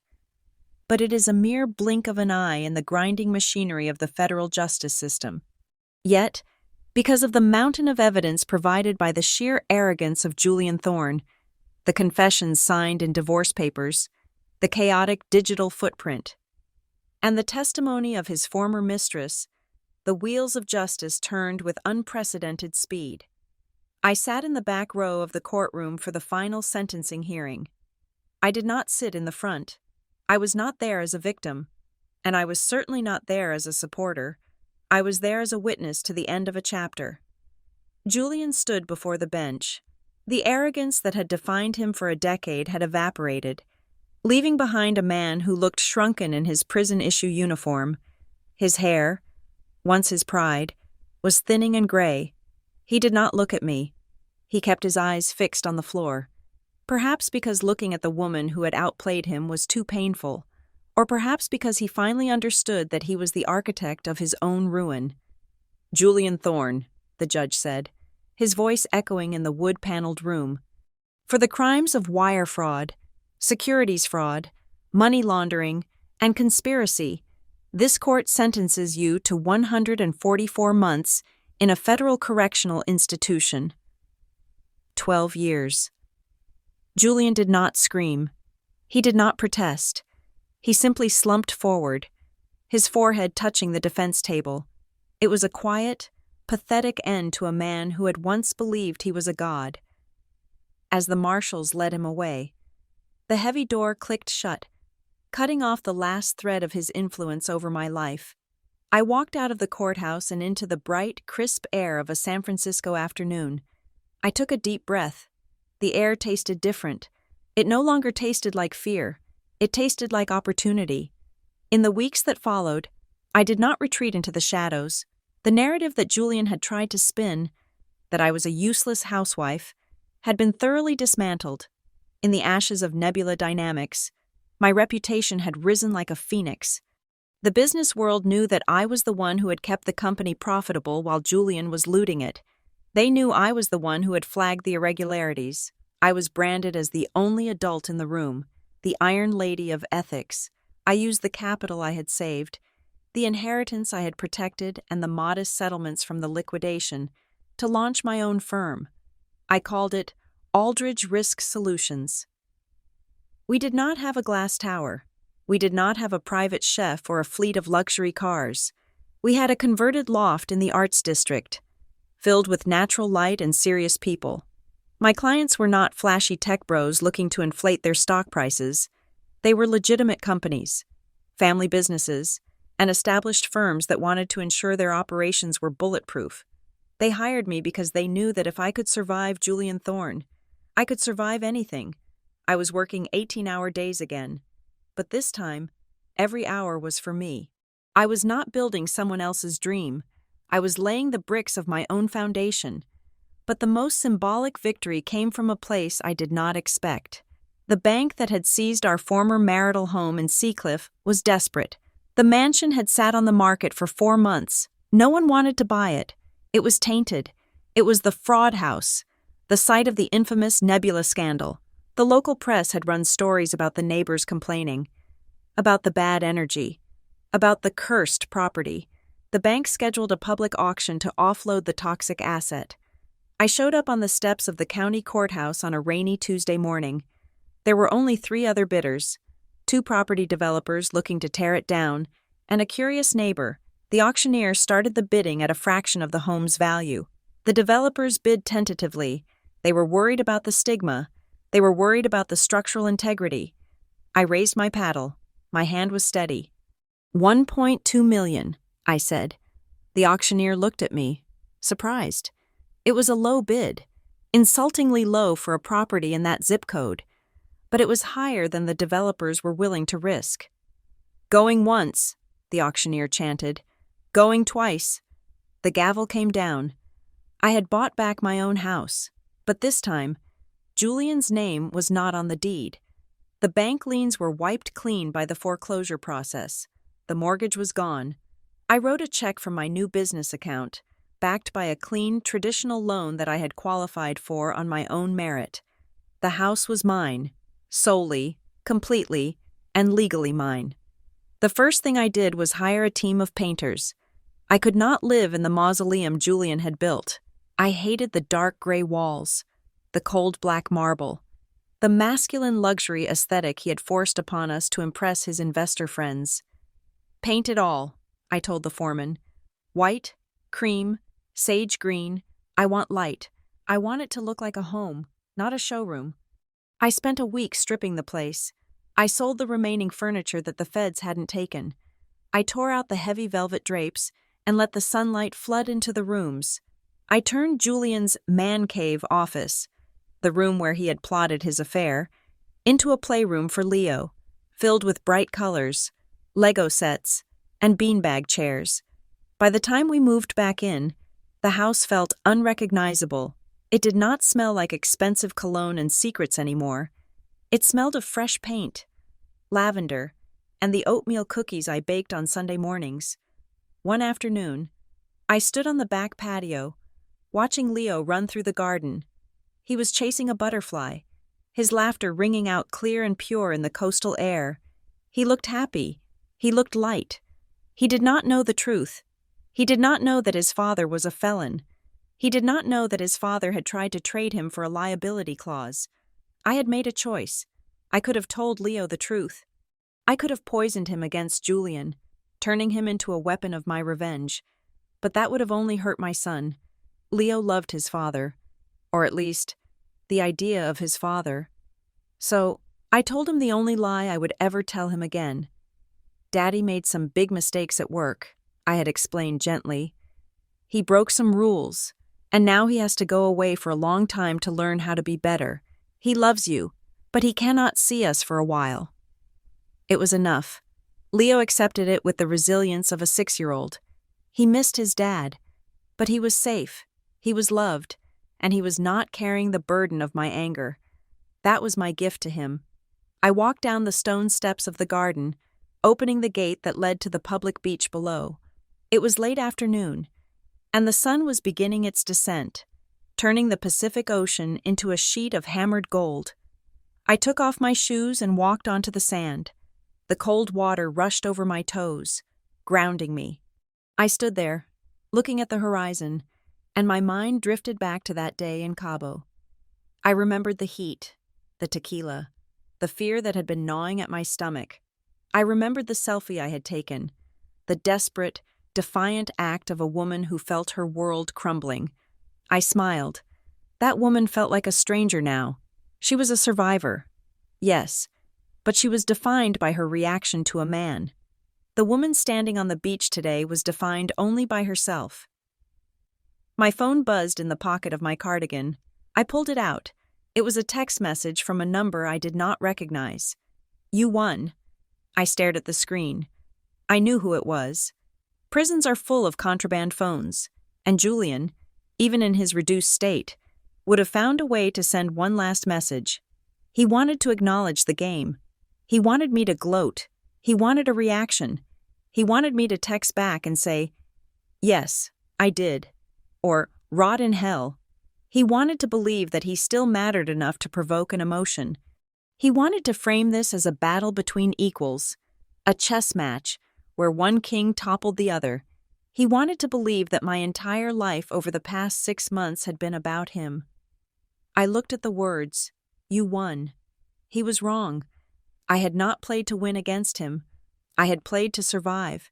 I had played to protect my son. I had played to reclaim the dignity that he had tried to steal. Winning implies that there was a competition, but a parasite does not compete with the host. It just feeds until it is removed. Julian was not my opponent. He was just a sickness I had cured. I did not type a reply. I did not feel a surge of triumph. I did not feel a surge of anger. I felt nothing. I tapped the screen. Delete message. Then, I opened the settings and blocked the number. I dropped the phone back into my bag. I did not look at it again. "Mommy!" Leo called out from the garden gate.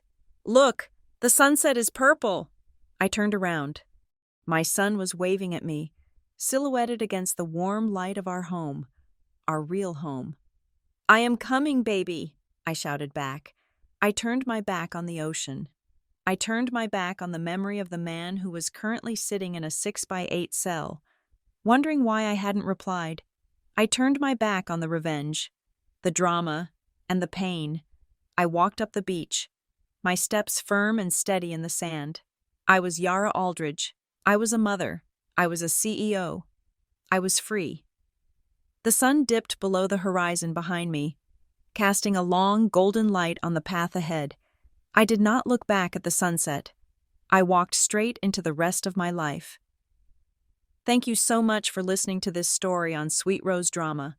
I hope you enjoyed this journey of justice and reclamation as much as I enjoyed writing it. Please leave a comment below, letting me know where you are listening from. I would love to see how far this story has traveled. If you enjoyed this video, please don't forget to like, subscribe to the channel, and smash that hype button to help this story reach even more people. Your support means the world to us. See you in the next story.